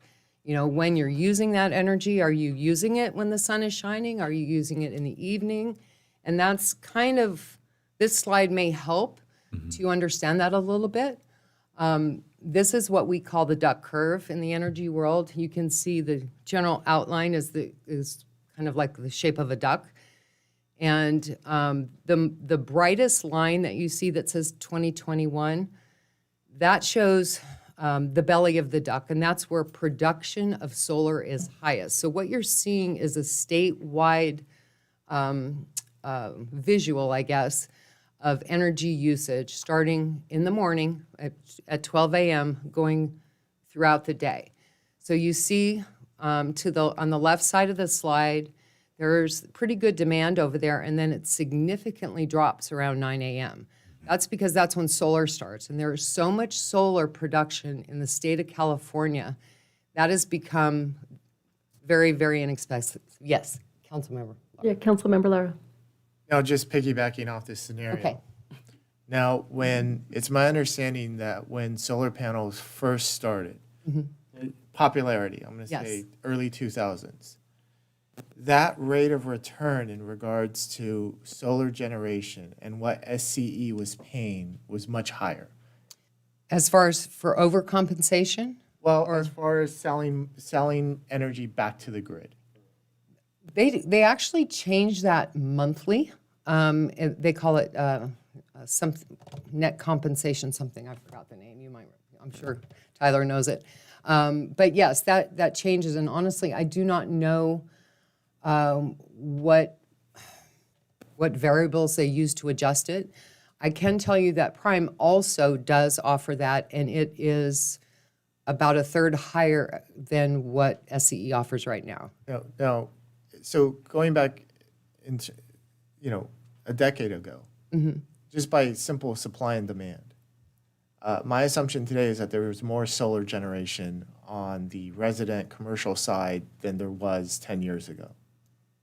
Yes. As a result, because there's more supply of that solar energy being generated, the payment by SCE will decrease, right? Just simple economics, just simple supply and demand. Yes. The cost of solar has decreased significantly. Right, because they don't Supply need and to pay a demand. You're exactly premium right, yeah. for something they're flooded with. It's actually during the belly of the duck there, it has been known for prices to go negative, where if you're producing solar, now this is not a resident necessarily, but it is for utility scale. So contracts that we might have for Prime, where we're procuring energy and it's solar, it can actually go negative where we have to pay to have it put on to the grid because there is such an overabundance. So that's why, like 10 years ago, we would see bills where people were getting a credit, or maybe they were breaking even, and they didn't have battery storage, because it's possible. But now, Tyler's going to go a little bit more into depth in that, and the answer is yes, that's correct. But there's also have been changes to the NEM, which is net energy metering, and rules that the commission has enacted that impact that. And that's fairly recent, right? Well, we're on NEM 2.0 and NEM 3.0, which is even less favorable for residential solar. I'm going to wrap this up. Okay. So because of time of use charges now, and because energy is more expensive between the hours of 4 and 9 p.m. Correct. Absolutely it's correct. more advantageous to have battery storage. Yes. Because then you can go off the grid, and then you can go off power that you've generated yourself, or that you've replenished between the hours of like 4 a.m. where energy is the cheapest, and you replenish your battery, and then it kicks in at 4 to 9, right? Yes. You take the arbitrage basically of the time. Yeah. Okay. Yeah, I mean, if you think about the messaging, it's like they used to tell you, use your energy at night, wash your clothes at night. Kind of like, the phone company, call your grandma on Sunday, for those of you old enough to remember those ads, but that's all changed. I mean, now it's the exact opposite. And so these time of use rates were implemented for a couple of reasons. One, they want to more accurately reflect the true cost of energy. Energy is more expensive between 4 and 9 p.m. because, again, solar has become really the cheapest energy out there, or one of the very cheapest energies out there. and everything else is more expensive. So when solar goes off around 4 p.m., those other technologies start ramping up and they're more expensive. So, and then the other reason that the commission has implemented the time of use rates is to try and influence behavior. So if you pay 3 times as much at 4 o'clock to do laundry, then noon, you're going to do your laundry at noon. So they're trying to influence consumer behavior. Kathy? The new NEM, which you brought up, the 3.0, that is going to further differentiate those time of use periods, if you will, and make them even less beneficial for residential solar, rooftop solar. City manager has. Yeah, I'd like to bring up Tyler at this time. I think it's appropriate. And we can finish off if the council has some additional questions. Okay. Thank you.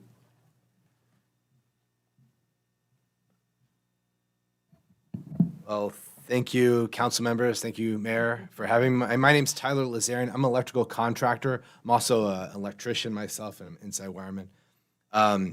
I've been hired as a consultant to sort of give some description of solar, how it works, and even what battery storage would do.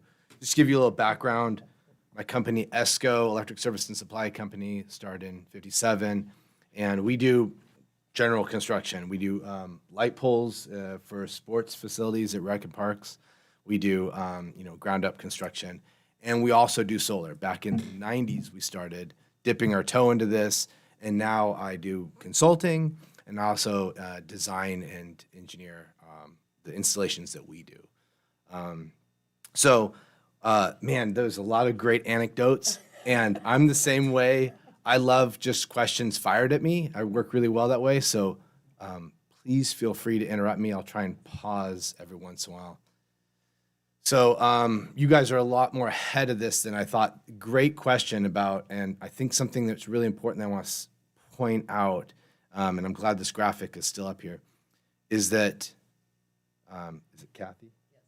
Yes. Kathy said, it used to be cheaper to use your, do your laundry and everything in the evening. And now it's actually cheapest to do it in the middle of the day. And in fact, if you have solar and battery storage, you would produce your energy from the solar, you'd flood it right into your batteries during the middle of the day, because it'd actually be cheaper to get the energy from the grid at that point. And then you would use it in the evening. One thing that's happening more for the solar fields, if you see those big solar farms like at Lancaster and Palmdale, they've done this in Sweden, and I think we actually have one in San Bernardino County that's being built, is the solar is pumping water up a hill. The whole reason they have a solar array is to pump water up of a hill to a lake. Then in the evening or afternoon, they drain the water through a hydroelectric dam, and then that's what produces the energy. The whole reason they do that dance is to offset, instead of the solar energy, then it's just delaying it to the evening. It's a really big deal. One of the fun things I like to bring up is, I don't know if it really said it, but Edison is attributed to making the comment that Thomas Edison, of course, is going to say, he said that we're going to make electricity so cheap that only the rich are going to burn candles. And if you think about it, that's kind of what we do now, right? We just do it for fun. We don't need candles, and they're really expensive. In the same way, the same thing is happening to the economy when it comes to solar. Solar is becoming so inexpensive that only the rich are going to buy it from the grid. But in addition, the utility company still has to recuperate its cost, and so it's got to modify how it's going to charge its customers, and so more of that is going into the evening hours. One of the things I like to use is the analogy of a car. So if you have a car and it can drive 100 miles an hour, it doesn't necessarily mean you're always going to drive at 100 miles an hour, and there's some misconceptions there. You typically only going to drive at 65 at the most on the freeway, right, officer? So you have this car and you could run it at 100 miles an hour, but just like solar, just because you have a 100 kW system doesn't mean you're going to produce 100 kW. You're going to produce peak time and peak performance. You might get closer to 80, and that's because of the design elements, and that's because the rating of the system is based on test conditions. There also might be weather conditions that drop it down, right? I mean, this all makes sense. But also, you're only going to be producing between 9 a.m. to about 4 p.m. So you won't be able to get that energy in the evening. Also, like a car, so let's say you have a commute that's, well, let me say it this way. One thing I want to talk about is the difference between kilowatt hours, which is the amount of energy you consume typically during a month on your electric bill, versus kilowatts, which is your peak demand. So let's go to the car analogy again. It's kind of like saying my car drives 100 miles an hour and my commute to work is 20 miles. Those sort of are the same. They relate to each other, but they're really different elements. And let's just say because of LA traffic, your commute takes an hour. So you got 20 miles, you're going to go an hour. So on average, you're going 20 miles an hour. But you're going to stop and go traffic, so sometimes you're not going anywhere. And sometimes the traffic breaks and you're able to go 55. Just for a brief moment as there's not so much traffic. So in that case, your kilowatt hour usage is like your 20 miles that you covered in your commute, but your peak demand is that highest speed you achieved at 55 miles per hour. Those metrics affect your electric bill, not only the time, but the way you're using your bill. So, for example, let me give you two customers I typically see. A commercial customer, typically like without solar, about 25% of their bill is in that demand kilowatts charge, the 55 miles an hour. But 75% of their bill is the general how much energy they consume that month. Entities like hotels and churches, I see that are the reverse. A much greater percentage of their bill is on their peak demand because they're using energy in inopportune times, but they're actually not using that much energy in total. You can look back at the graph here, and I'm so glad you had this because I didn't. The duck curve's really high. Let's say for a normal church service on Sunday, you're going to crank up that AC, or at least my church does, and we want it nice and cool for the 8 a.m. service. So we run our air conditioning and we create a huge bill, and that's one of the worst times to use energy. Then during the week, we really have regular staff in there, but it's not that big of a deal. But we have a lot of evening activities as well. So you see, if I'm the church, I'm using a lot of energy in the morning. I'm using a lot of energy in the evening. And so my bill is mostly in peak demand, 80%, and not in kilowatt hours. So solar doesn't really do a lot of work if they're trying to attack their kilowatt hours, which solar attacks that part of the bill, if I can use that language. Battery storage does not do anything for kilowatt hours because you're not producing energy with battery storage. You're only relocating it. So in the analogy of driving your car, it means instead of the stop and go traffic and then rushing 55, you're just moving a smooth 20 miles an hour. And the utility company would prefer you to stay driving at a steady 20 miles per hour. So you're very predictable. They don't have to offset to other resources. They kind of know how you're going. The more sporadic the energy, the more they have to bill you. Hope that kind of answers some questions. And like I said, go field some to me. I'd be happy to. Mayor Pro Tem has a question for you. Thank you, Madam Mayor. Tyler, thank you for those examples. I really do appreciate the effort that you're putting into it. So I'm going to give you an analogy. There's a gentleman or a lady, their last name is Prudent, -frugal. Okay. Okay, that's pretty much me, okay? Gotcha. Okay. I don't want to use the energy if I don't have to anytime in the morning, in the evening, or in the middle of the day, if I have plenty of juice in the batteries Yeah. that I've collected over several days. So if I have theoretically very minimal usage, can I only use battery power electricity stored all day, morning, night, and middle of the day, and not tap into the grid power unless I have a party or some event that's happening at my house and everybody's there throughout the whole day and the AC is being used all day? Then I exhaust my battery power, Yeah. and hence I am now utilizing grid power. Yeah. Can I use 100% battery power so that I only have just flat charges charged to me? How are you? Or do you have solar? You just have batteries? Based on your answers, it's going to determine whether I get batteries and solar panels. So remember, the batteries don't produce energy. They just move it.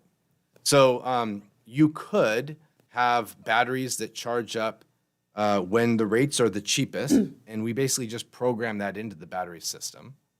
So you could charge it from 9 to 3, and you'd pay a little bit of a fee for that. And then you would discharge it the rest of the day when it's at peak demand. Or you could have solar that charges the batteries. That you're going to need some way of filling those tanks, if you will, for the battery storage, either through the grid during cheap hours or by your own solar. If you get enough batteries and enough solar, then yes, you would be, your usage would be down to zero, and your spikes would be minimized to down to zero, and you'd have essentially a zero bill. Okay, maybe like $20 for some. The flat fees.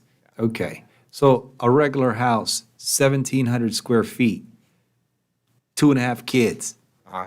Okay. That's How many batteries do you need? Roughly 4? Well, they all come in different sizes, but in general, let's use a power wall. That's the Tesla one. That's very user-friendly. You get away with 3 of those, and roughly speaking, 10 kW system. That would be my just off-the-cuff recommendation. I have a customer who, this is a whole nother can of worms when we talk about a microgrid. So you have solar and battery, and they just work to adjust with the electric bill. But if you wanted to unplug, for example, or if the grid went out, because let me backtrack, if you have just solar or just solar and batteries,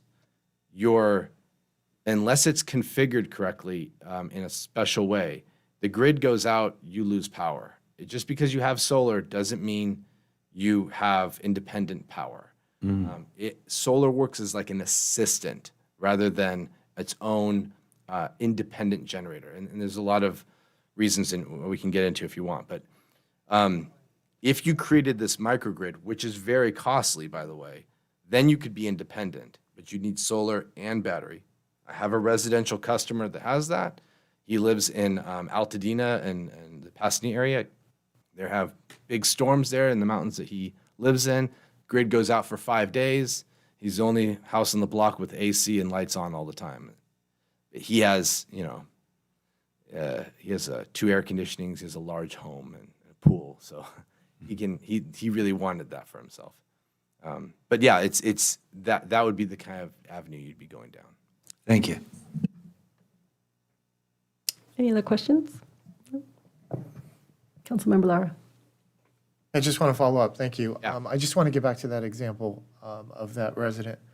So if I understand you correctly, because one of my concerns personally is the vulnerabilities of our electrical grid in the United States to cyber attack and potentially them going down. Because there's only 3 grids in the United States. There's one in Texas, there's one in the mid and west, and then there's one on the East Coast. So if a resident were to buy solar power with a battery, 2 batteries, say sufficient for their like 1,700 square foot house, Yeah. and in a scenario of a cyber attack where the grid went down, would they be able to operate their appliances? Yeah, so in that case, the case I was talking about is really a comfortable case where you're not gonna, lose power, and you're gonna be able to run your AC. If you wanted to go in kind of what I call hunker down mode, one power wall is fine. You're gonna be able to keep your refrigerator on, your lights on. You'll be able to heat your home as long as you have natural gas still. Because I saw examples of that in Texas. Yeah. Right? During their winter, Yeah. people had solar power and they had Tesla, and they had no problems. They were Yeah. able to heat their homes. I mean, they didn't throw parties, obviously, and they didn't crank it up, but they were very conservative. But at the end of the day, they were sufficient and they were able to, they didn't suffer, what residents suffered throughout that state who didn't have solar, who didn't have battery storage. So, personally, from my perspective, that's what I look at it. I know there's some people look at it, think that they're going to produce money and they're going to have a zero bill, but it's almost about security. The resiliency is a huge deal. Unfortunately, and I do some consulting in Texas too, actually. The beautiful thing about them is they got lots of land and lots of space. The downside is because of that space and because their homes are really spaced out, it's very costly to get power, or very costly, I should say, to upgrade your power. So that market's been flooded with some other options, which has helped their economy kind of go. So just to finish, and I think make this a little bit more relevant to us. Yeah. Going back to your church example that you consult with and you see and the rates are flipped because of their services. Yeah. So in a situation of a church, and if they just had solar panels, would your recommendation be a power wall? Or battery pack Yes, or the whatever? battery, yeah. I've consulted with a lot of churches, and we're at a tipping point now where, because the cost of solar tax rebates have gone down or are starting to daylight, or sunset, sorry. The market is responding, and because solar is becoming in general more cheap, the panels and the equipment and material, that's sort of meeting in the middle. So it's now becoming very affordable for churches to do solar. 5 years ago, I can't tell you how many churches I said, don't bother. Hey, I'm the sales guy. I'm coming to you with a project, but I'm telling you, this is not a prudent way to spend your money. And the reason is because they're not really going to do a lot of work on their electric bill. They don't consume energy the way a typical customer does. And they won't be able to get the tax credits. So now, though, these factors are starting to play into fact. And yes, with even a small battery storage system, in combination with a new solar system, you really can get to a financially prudent model to do it for churches. Thank you. Okay, let's move on with our agenda. We're racking up our electricity bill here. We don't have solar panels yet.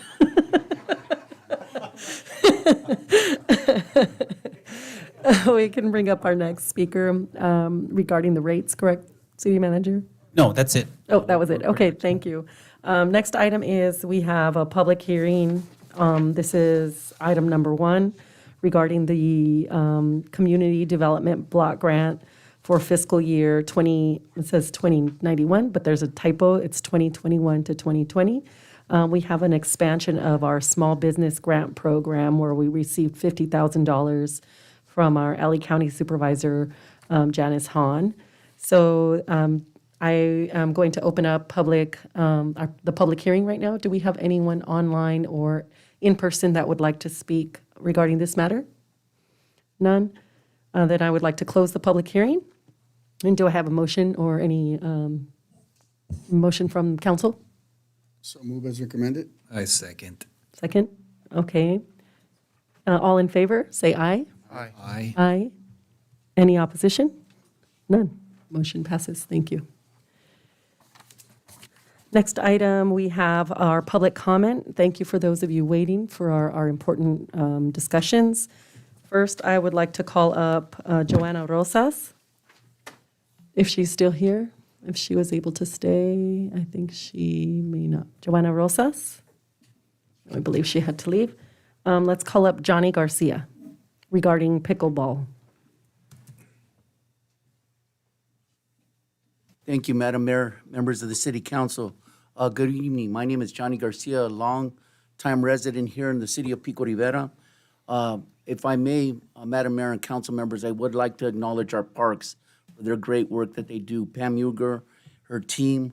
I just want to give a shout out from behalf of RBA, Rivera Baseball Association, this past weekend.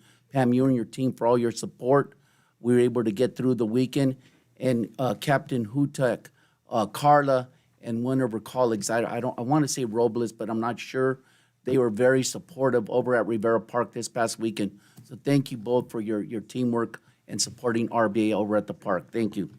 I'm coming to you, Madam Mayor and members of the council. As you recall, last meeting, I brought up the word pickleball. I was approached by seniors over at Smith Park. For the benefit of those that don't know what pickleball is, we look at it as a larger version of ping pong, a smaller version of a tennis court. Some will say it's a ping pong ball on steroids. This sport is growing rapidly, ladies and gentlemen. It is just taking off. It's cutting edge. It's moving at a rapid pace, and it'll soon be an Olympic sport. And with me, I have Rockin' Rudy right here, who participates in our programs over here. I have Thea, who's an educator over at McGee, and I have Pete right here, who participates in our program as a resident. They have all the knowledge, all the wealth. They participate in these programs. Again, if we can get this off the ground, we would love to work with staff to help implement this. This is, again, it's taking off. This is a sport that will be self-sufficient. Residents should not have to travel outside the city to participate in something like this. If we can get out in front of this, and it's a moneymaker. If you can put 2 courts and do some tournaments, this will be self-sustaining and self-sufficient. And again, I just want to thank you for sticking with us throughout this presentation. That shows their commitment and passion to get this off the ground. So if we can get any guidance or direction to maybe move forward so we can coordinate with staff to help see this come to fruition. Thank you. Thank you. Director Ugar, can you work with Commissioner Garcia? I know he's on the Planning Commission. I'd love to, sure. Yes, I know we got a couple of grants, might not be at Rivera Park, but maybe work it in somehow, see what we can do.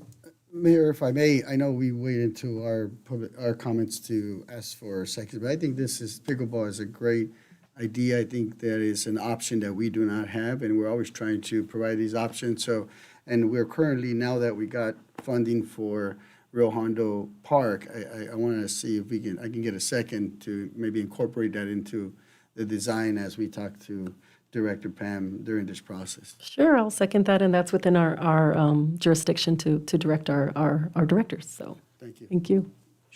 Next, I want to call up Jairo Geme. I'm sorry if I mispronounced your name. Can you please tell us how to pronounce it correctly?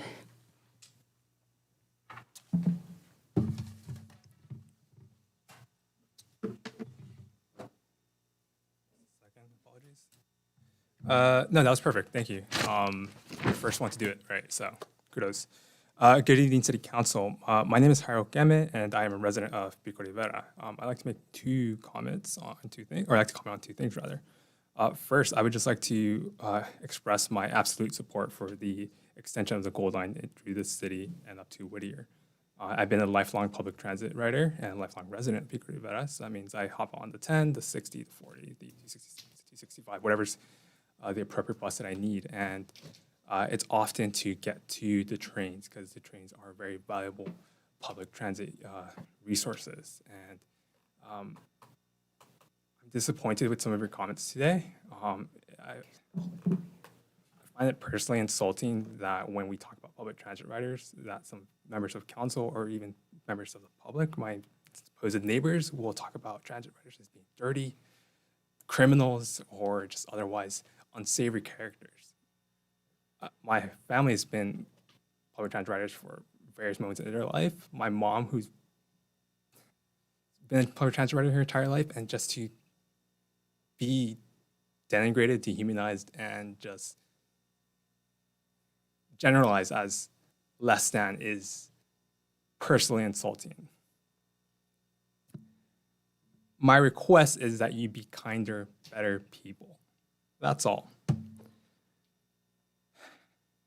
Second, a more cheerful note, I would like to express my support for the Brujeria staff that are here tonight, who are looking for a outdoor dining program. I think it's a fantastic thing that they've done with, I think it's 6 parking spots, and then the additional 2 parking spots. So 8 parking spots, they've added a bunch of outdoor seating, and it's really made just that small little slice of the city just very much more enjoyable.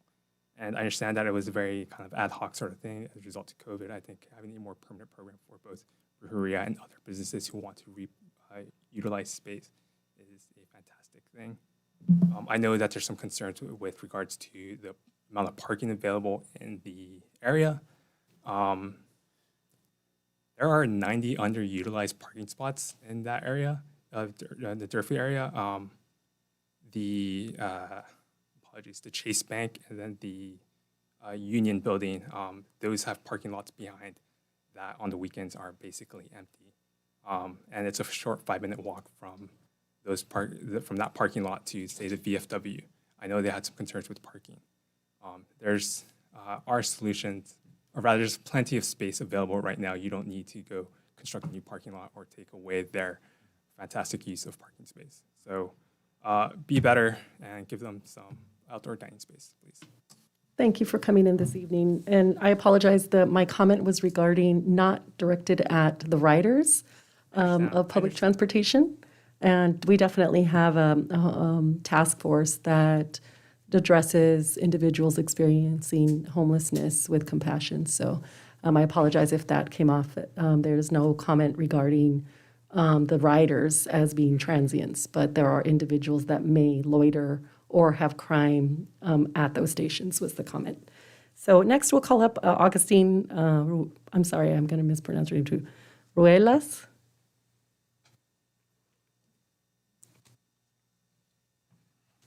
Hello, Council. It's been a long time since I've been at this podium.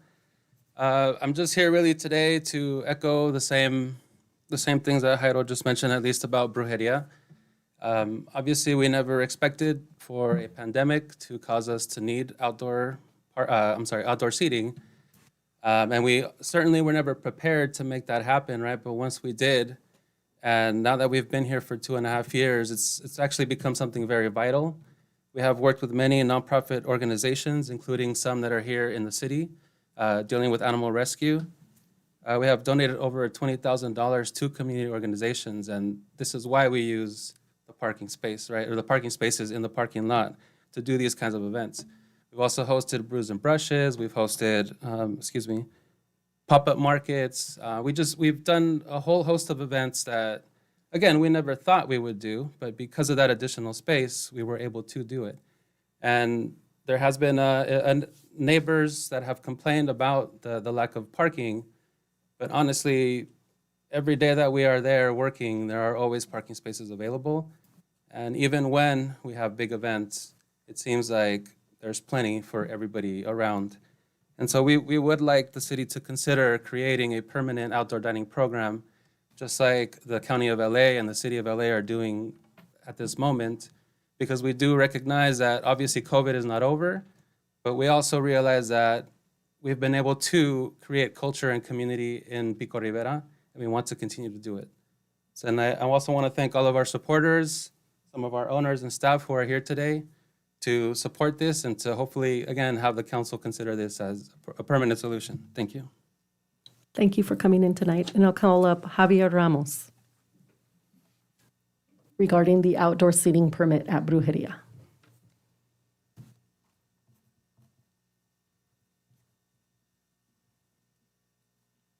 All right, good evening. My name is Javier, Madam Mayor and members of the council, thank you. My name is Javier Ramos, and I am a resident of Pico Rivera. My public comment is regarding the outdoor seating dining program permit at Brujeria. First, I would like to thank, speaking of the pandemic, nobody expected a pandemic, but I would like to thank the city council for thinking out of the box when the opportunity came up to bring a converted shipping container to Brujeria to make it available for them to use for additional outdoor seating. It was something that was very positive for our city during the pandemic. In fact, The container was so well received by the community that at one point the original artist stopped by to touch up the container, only to find that there was no sign of graffiti or tagging on this container. It was never, which as a 35-year resident of Pico Rivera, that is a pleasant surprise. And goes to show how the community reacted to the container. Now, the outdoor dining at Brujeria has brought vendors, not only from Pico Rivera, but from Orange County, Alley County, Inland Empire, along with their followers, which created a very nice light for our city, because we had people coming in from Orange County that suddenly they see Pico Rivera in a different light. Very positive for our city. To finish, I'd like to ask that you keep the same open mind to possible alternative solutions to continue the outdoor seating at Brujeria. Thank you. Thank you for coming in this evening. And thank you, everyone who came in. I recognize it's late and you have families. I would also like to comment on that. I think the outdoor dining program, although it was temporary, COVID is still, we've been experiencing that. So I'd like to speak with Director Garcia. I don't know if it needs a second, but perhaps we could look into a permanent outdoor dining type program. Of course, we recognize there's a lot of factors, including parking as this gets more popular, as well as aesthetics and safety, because we reopened Durfee Avenue. There's more traffic along that corridor. So I think there are a lot of factors that we need to mitigate, but I think that it's very feasible. And do we need a second, or is that okay to? I'd like to, if I may just Yes. second and say that definitely, I think the pandemic created many challenges for us, but also created opportunities. And I think outside dining is an opportunity that we need to explore better so we can better suit our businesses in our city. Yeah, no seconds needed. Great. Just needs. I forgot to ask our city clerk, do we have any other public comments from Zoom, individuals that would like to speak? Yes, thank you. We have Speaker Jaime Cárdenas.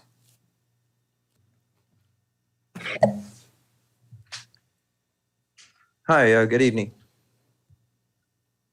Good evening. Can anyone hear me? Yes, we can hear you. Go ahead. Okay, great. So I just wanted to, well, thank you for your time. I just wanted to echo what was said by Javier and Agustin. I'm Jaime, also one of the owners for Brujeria Brewing Company. And I just wanted to emphasize what we're doing with our area, with the opportunity, and given the platform that Brujeria is to bring in, diversity into the brewing industry, and also to give back to our community through all the nonprofit projects that we've been part of, operations, and bringing outside businesses, as well as emphasize the fact that a lot of our consumer base is coming from outside of Pico Rivera and spending their money to help stimulate our local economy. So, whatever I can say that's to support the idea of a permanent seating area or patio area for us, that would not only be beneficial to us, but to the long-term development of Pico Rivera. Thank you. We have one more speaker? No, none, that's it. Thank you so much. Let's move on with our agenda. We have items consent calendar, items number 2 through 10. Do we have a motion to approve those items? Motion to approve. And second, okay. All in favor, say aye. Aye. Aye. Any opposed? Any abstentions? None. Motion passes. And then we have our regular agenda item, number 11. Madam Mayor, members of the council, this is the council provided previous direction regarding placing on the ballot a term limit measure. This is the follow-up resolution that would, in fact, if it passes, would place that matter before the voters for the November 8th, 2022 election. Happy to address any questions that city council may have. I'd like to make a motion to approve. Like second.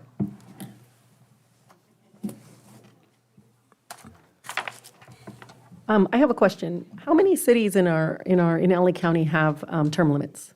Do you know? No, I do not know offhand.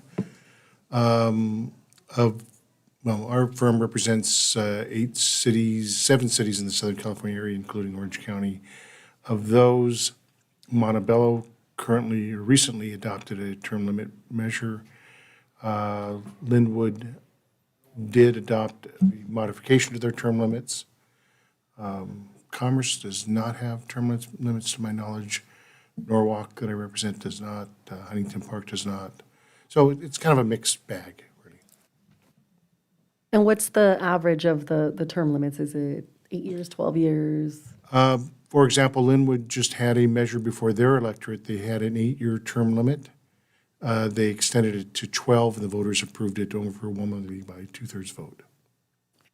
Mayor Pro Tem has a question. Yes. There was a recent vote in the midterm elections by the city of Beverly Hills where they did a lifetime retroactive of 3 terms. And I would like to pose the question to the council of not a retroactive 12 years, but on forward going lifetime 12 years. So I would like to make the proposal where our term limit ballot measure would be a total of 12 years, which would be 3 terms, whether consecutive or not, onward from the year 2022, and it would be a lifetime cap. It would not consider previous terms served. It would only start from the election period onward of 3 terms, consecutive or not consecutive, but a lifetime cap of 12 years. That's what I'd like to propose to the council to amend this item to go to the voters. Now, why? Why I think it's important to have new ideas and fresh ideas to come into the council well into the future. Thank you. Councilmember Elias had comment as well. I just wanted a clarification on some of the language here in the whereases. Council, it talks about shall serve, I've got a little power problem here. The term shall be served by a member of the city council for, for limited, not more than 3 years consecutive, not more than 3-year, 4-year terms, after which a member of the city council shall not be qualified to serve the elected office for a period of 4 years. Can you tell me what that means? Yes, Madam Mayor, members of the City Council, the language is intended that if a person serves 3 consecutive terms, they would have to sit out a full term of 4 years before a person could run again. Oh, so if I ran for 2 terms and took a time off there, I'd have to wait for 4 years to finish off my term? Yeah, I'm pulling up that language right. Okay. Does that kind of address yours? Well, to your question, council member, you could take a break if you wanted to. The amendment that I would like to make is that remove the last portion of taking a 4-year break and you can continue another 3 consecutive terms. So in essence, a council member could do 12 years, take 4 years off, do another 12 years, take 4 years off, and do another 12 years into infinity. I'd like to remove that so that there is a lifetime cap of a total of 12 years from the year 2022 onward. That's the friendly amendment that I would like to make, and could I get a second on that? I'll second it. A point of clarification. But that's, if I'm not mistaken, that's what the school district adopted, right? They adopted 12 years, then you have to take a 4-year break, and then if you choose, you could then get another 12 years.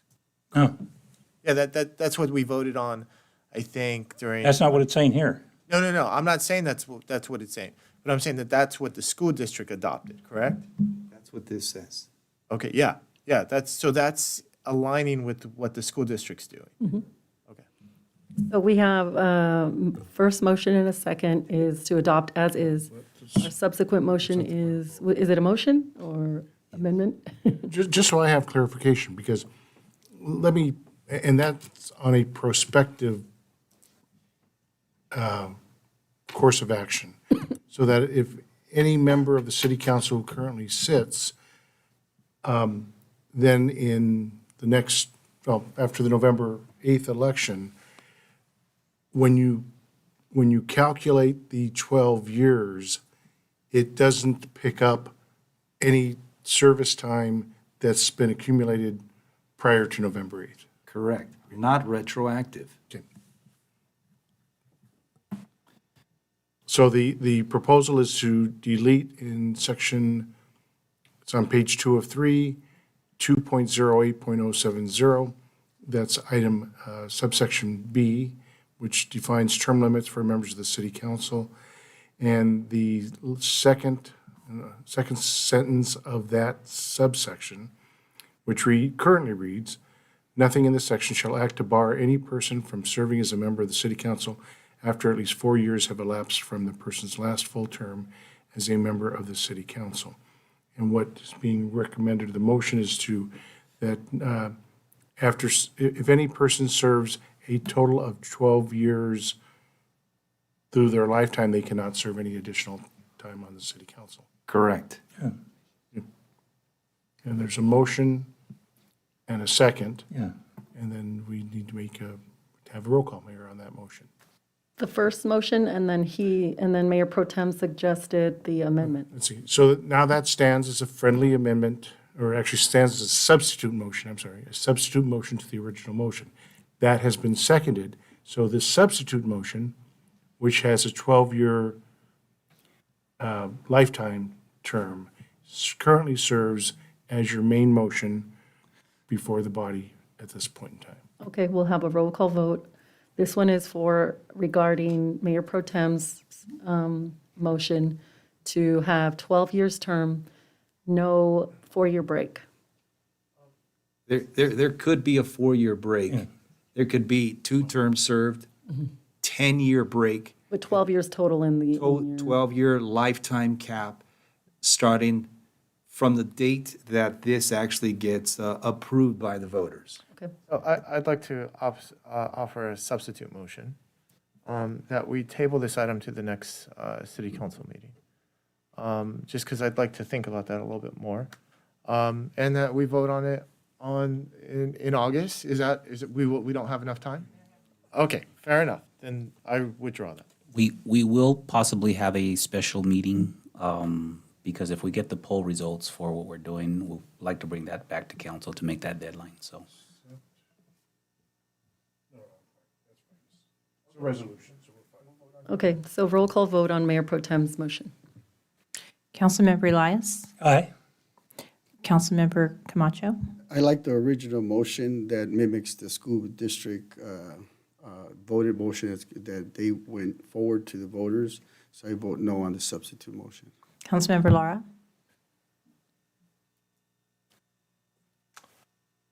Abstain. Mayor Pro Tem Lutz? Yes. Mayor Dr. Sanchez? I vote no. I prefer the first option. Motion fails. That motion does not pass. Okay, so next we go to the initial motion. I'd like to make a second for that one. That one's already been second, so we have a roll call vote. Councilmember Elias? No. Councilmember Camacho? Yes. Councilmember Lara? Yes. Mayor Pro Tem Lutz? Yes. Mayor Dr. Sanchez? Yes. Motion carries. Thank you. Okay, thank you. We have next our city manager's report. Yes, Mayor, really brief. I just want to bring to council's attention that as a result of some of the lightning strikes of June 22nd, There were some damage caused throughout the electrical grid. One of the transformers in an area on the north side of the city was blown out. It just got repaired back up today. However, the street lights are still not working properly. So right now we have our contractor Tanco out there this evening assessing that. We would like to replace them as soon as possible. As a result, I've asked Captain Hutak to increase patrols in that particular area, but we're working as expeditious as possible to get those streetlights back up. Thank you. Last thing, just to bring to your attention, mask mandates, they may be heading our way towards the end of the month. Currently, we're at 8.8 per 100,000 being admitted. There is an estimate that we should hit the 10 per 100,000 this Thursday, and if it remains for 2 consecutive weeks, a mask mandate will be implemented countywide at the end of the month. That concludes my reports. Thank you. Next, we'll go into our good of the order, AB 1234. Any new business or old business? Councilmember Lara? Yes, I don't have any official meetings to report off on AB 1234, but we held a infrastructure ad hoc meeting yesterday with Councilmember Camacho and I, and Director Pam Ugar, the city manager, assistant city manager, and also the public works director, and it was fruitful. We talked about the award to Rio Hondo Park, and we talked about what's next, right? And what's next is we're not really sure how this money is going to be dispersed. We don't know when we're going to get it, but we uncovered something that I think was really helpful. Director Ugar brought out that we already have $1.8 million in a pot for that park. So we can tap into that money for design. So we don't have to sit around waiting for that money to come to us, which may take 6 months. We can start the design process now with the existing money so that this project gets done ASAP. I'm hopeful that we can bring that to fruition. But otherwise, that was basically about it. I just want to give my support also to the outdoor dining concept. I think that's very important. I think Brujeria brings something very different for this community. But I think there's ways in which we can try to bridge these different groups together that are there. It's not only just the American Legion, Brujeria, but you have the medical agency. I think we need to kind of take a look and see how we can work with all of them. But also, just lastly, I want to thank the council for approving the measure. Just not personally, but I think that was a big step in terms of providing equity to our community in regards to being involved and being able to sit here on the dais. I think that's really, now it's off to the voters, and we let them decide. A point of clarification, do we need a motion and a second to direct Director Ugar regarding the design? No, we are moving forward on that. Okay, great, thank you. Mayor Pro Tem? No new business, no old business, Madam Mayor. Thank you. Councilmember Camacho? Yes, I just wanted to report, I did attend the NALEO conference, which included, which was a few weeks ago. I just didn't have my notes available at the time, but it was included sessions on energy and electrification of America, federal infrastructure funding of cities, mental health, mis and disinformation, and what can you do about it. Just highlighting that, in light of the fact that we have in a national stage in previous administrations, there's a lot of half-truths and mistruths out there, and information being pushed from the pulpit and especially with social media. And I just want to make sure as we get into this election that we become vigilant and making sure that our community is getting the facts and information. Sometimes, and I've heard, further from here, down there, folks making comments that is not quite the truth. And I want to make sure that we're vigilant about that, because we want to make sure we always provide the facts to our community, because once again, be vigilant of mis and disinformation out there that can be coming from the pulpit. And it's unfortunate to our community. It's quite disingenuous. In addition to that, there's Latinos in the digital era. I mean, it's something that we have to focus on our workforce. I was talking about workforce development and making sure there's opportunities for our community and the employment side. I sit on the National Association of Latino Elected Officials.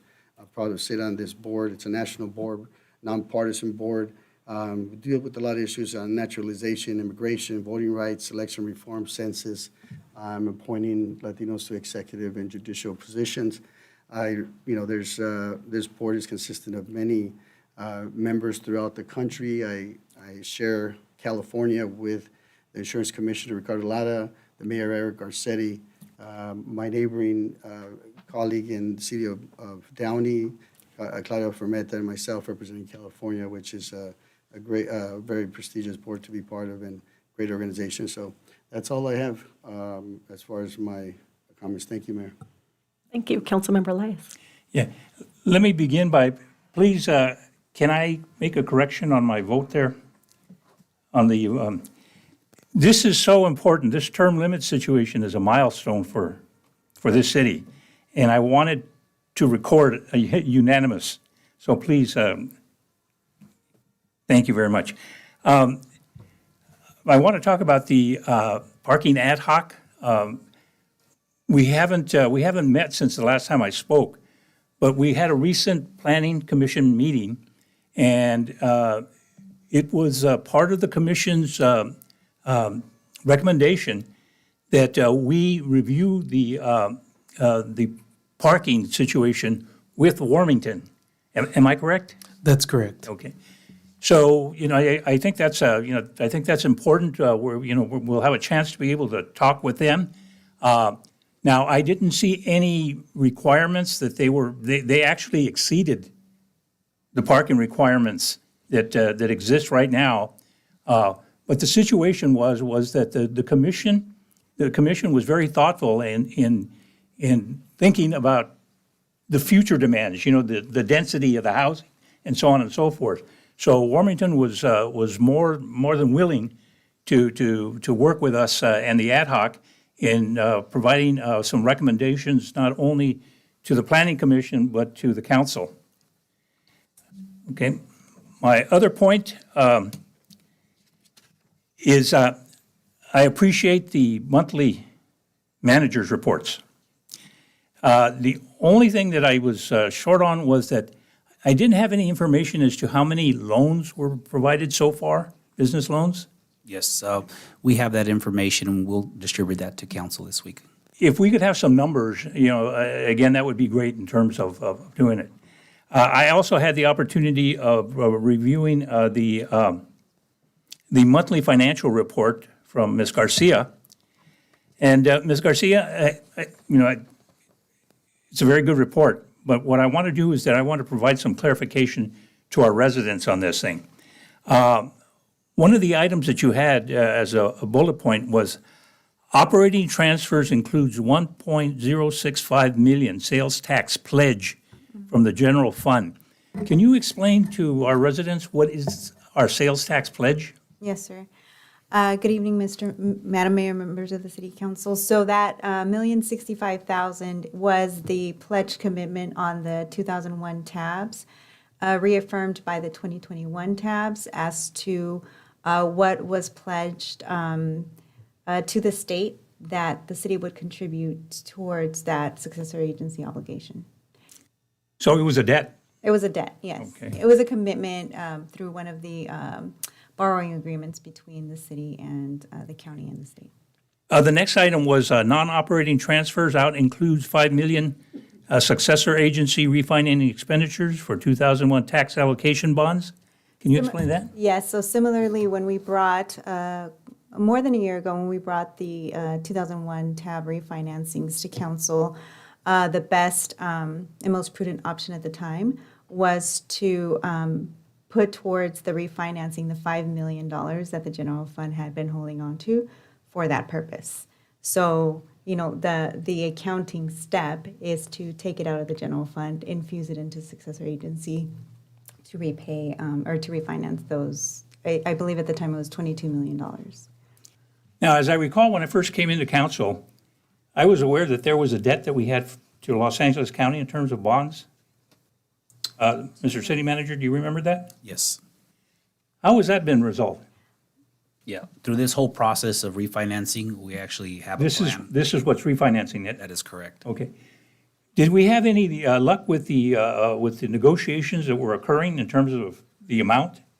We had some luck on the legislative side, but we chose to move forward. The rates were advantageous for us to take advantage of, so we kind of did it on our own. Okay, because the situation was that there were several cities that were saying that this was unfair in terms of the rate that they had proposed on us. That is correct. It was about 6%, 7%. 7%. Okay, thank you. My next item is that I received an email from a resident here, actually a tennis coach from El Rancho. Councilman Elias, the tennis team at El Rancho High School is in need of light usage at the city-owned tennis court that sits at El Rancho High School currently. The button to turn on the lights does not work. And as a result, the team is having to practice early in the morning, which is limiting the number of students who can participate due to summer school. Additionally, the lack of light is also limiting opportunities for community members to use the courts. Can we fix that? That's on the high school, correct? Yeah, it says that we have a tennis court that's owned by the city? No, I think that's the high school's tennis courts. That's correct. You are. We don't own any tennis courts. It's the high schools. Okay, so it's the schools then? Yes. Okay, all right. May I comment on that, Councilmember?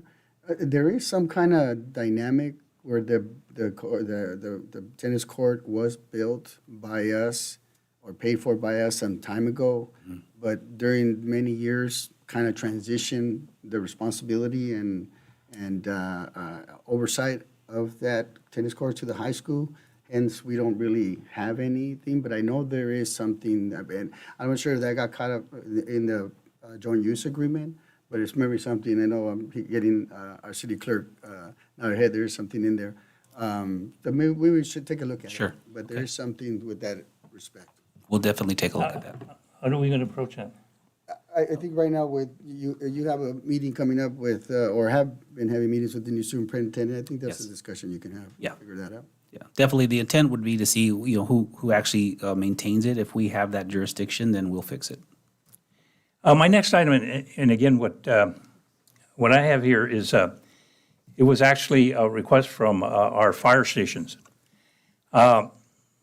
Apparently, we have no warning lights or sufficient signage for them to exit and for them to enter, to give the traffic. In fact, there was one occasion there where there was an accident where a car ran into, and it kept the vehicle from being able to go to a fire there. So what they came to do is they came to me and said, hey, could the city do something in terms of signage or flashing lights or something when there is that?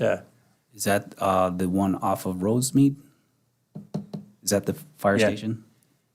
That would be 103. Yeah. Yeah, they're talking about all of them. Paramount. Okay. We definitely will take a look. I think also like to have a conversation with our supervisor's office as well to see how we can address it from that angle as well. Everybody knows I have summer vacation, so I'm getting all of these. Sir. Yes, sir. The VFW on Bermudas, they want to do some fixing up and so on, but they can't get a hold of the neighbors, the vacant lot neighbors there. If they can have a phone number so they could proceed with some cleaning up. We will reach out to them. Commander reached out to me and I provided the information already. Oh, he has it? Okay, thank you. All right, and just for old business, okay. Some time ago, we got passage for an item to be agendized, and this was for a homeowner's, property owner's protection resolution. Mr. City Manager, do you remember that? If you could refresh my memory, because I know we had a conversation about it. I think it may have gone to an ad hoc or was supposed to, but again, if you could bring some clarity to that. Well, actually, it was agendized, okay? I'll look into it. Okay, all right. So I'll be able to find out about it when? I'll brief you prior to the next council meeting. Okay, thank you. That's it. Thank you. I wanted to mention that I attended myself, Councilmember Lara, and Councilmember Camacho were able to attend a welcome reception for the new superintendent, Dr. Marco Villegas. And thank you for the school district. They invited us to attend. I think maybe perhaps given the new status, it's time for us to have a meeting in the near future. I don't know if you've been working, he just has been in 6 days. I know we might need to give him a little bit of time to catch up. But if we can put that on agenda, a special meeting with all of us. We have the tennis courts, we have the swimming pools, we have so many topics. We have soccer fields, we have a lot of topics that we can possibly discuss. So let's put that on the agenda as soon as, when you speak with him, and give him some breathing room. We understand he's been in 6 days. That's what he told us. So we'll get that on the agenda as soon as we can. We'll find a date for that if we can. Secondly, I was able to attend the Senior Center's Dodger field trip. So we had a coach bus that picked up seniors at the Senior Center, and it was a beautiful game, the Dodgers versus the Cubs. The Dodgers won. Although it was a warm day, the seats were in a section that were shaded, and the bus picked up the seniors and dropped them off. And I think we all had a great time. My mom attended, and it was a great game. So I know we have a few more coming up. I want to recommend to the residents, and it's a family-friendly trip, and you don't have to drive. The bus just takes us in, drops us off, and then we leave at the end of the game. It was a great experience, and I think they had a great time. I think that's it for my report. Mr. City Attorney, we have a closed session item. Yes, Mayor, we have one item for closed session, which is conference with labor negotiators. It's appropriate to recess into closed session.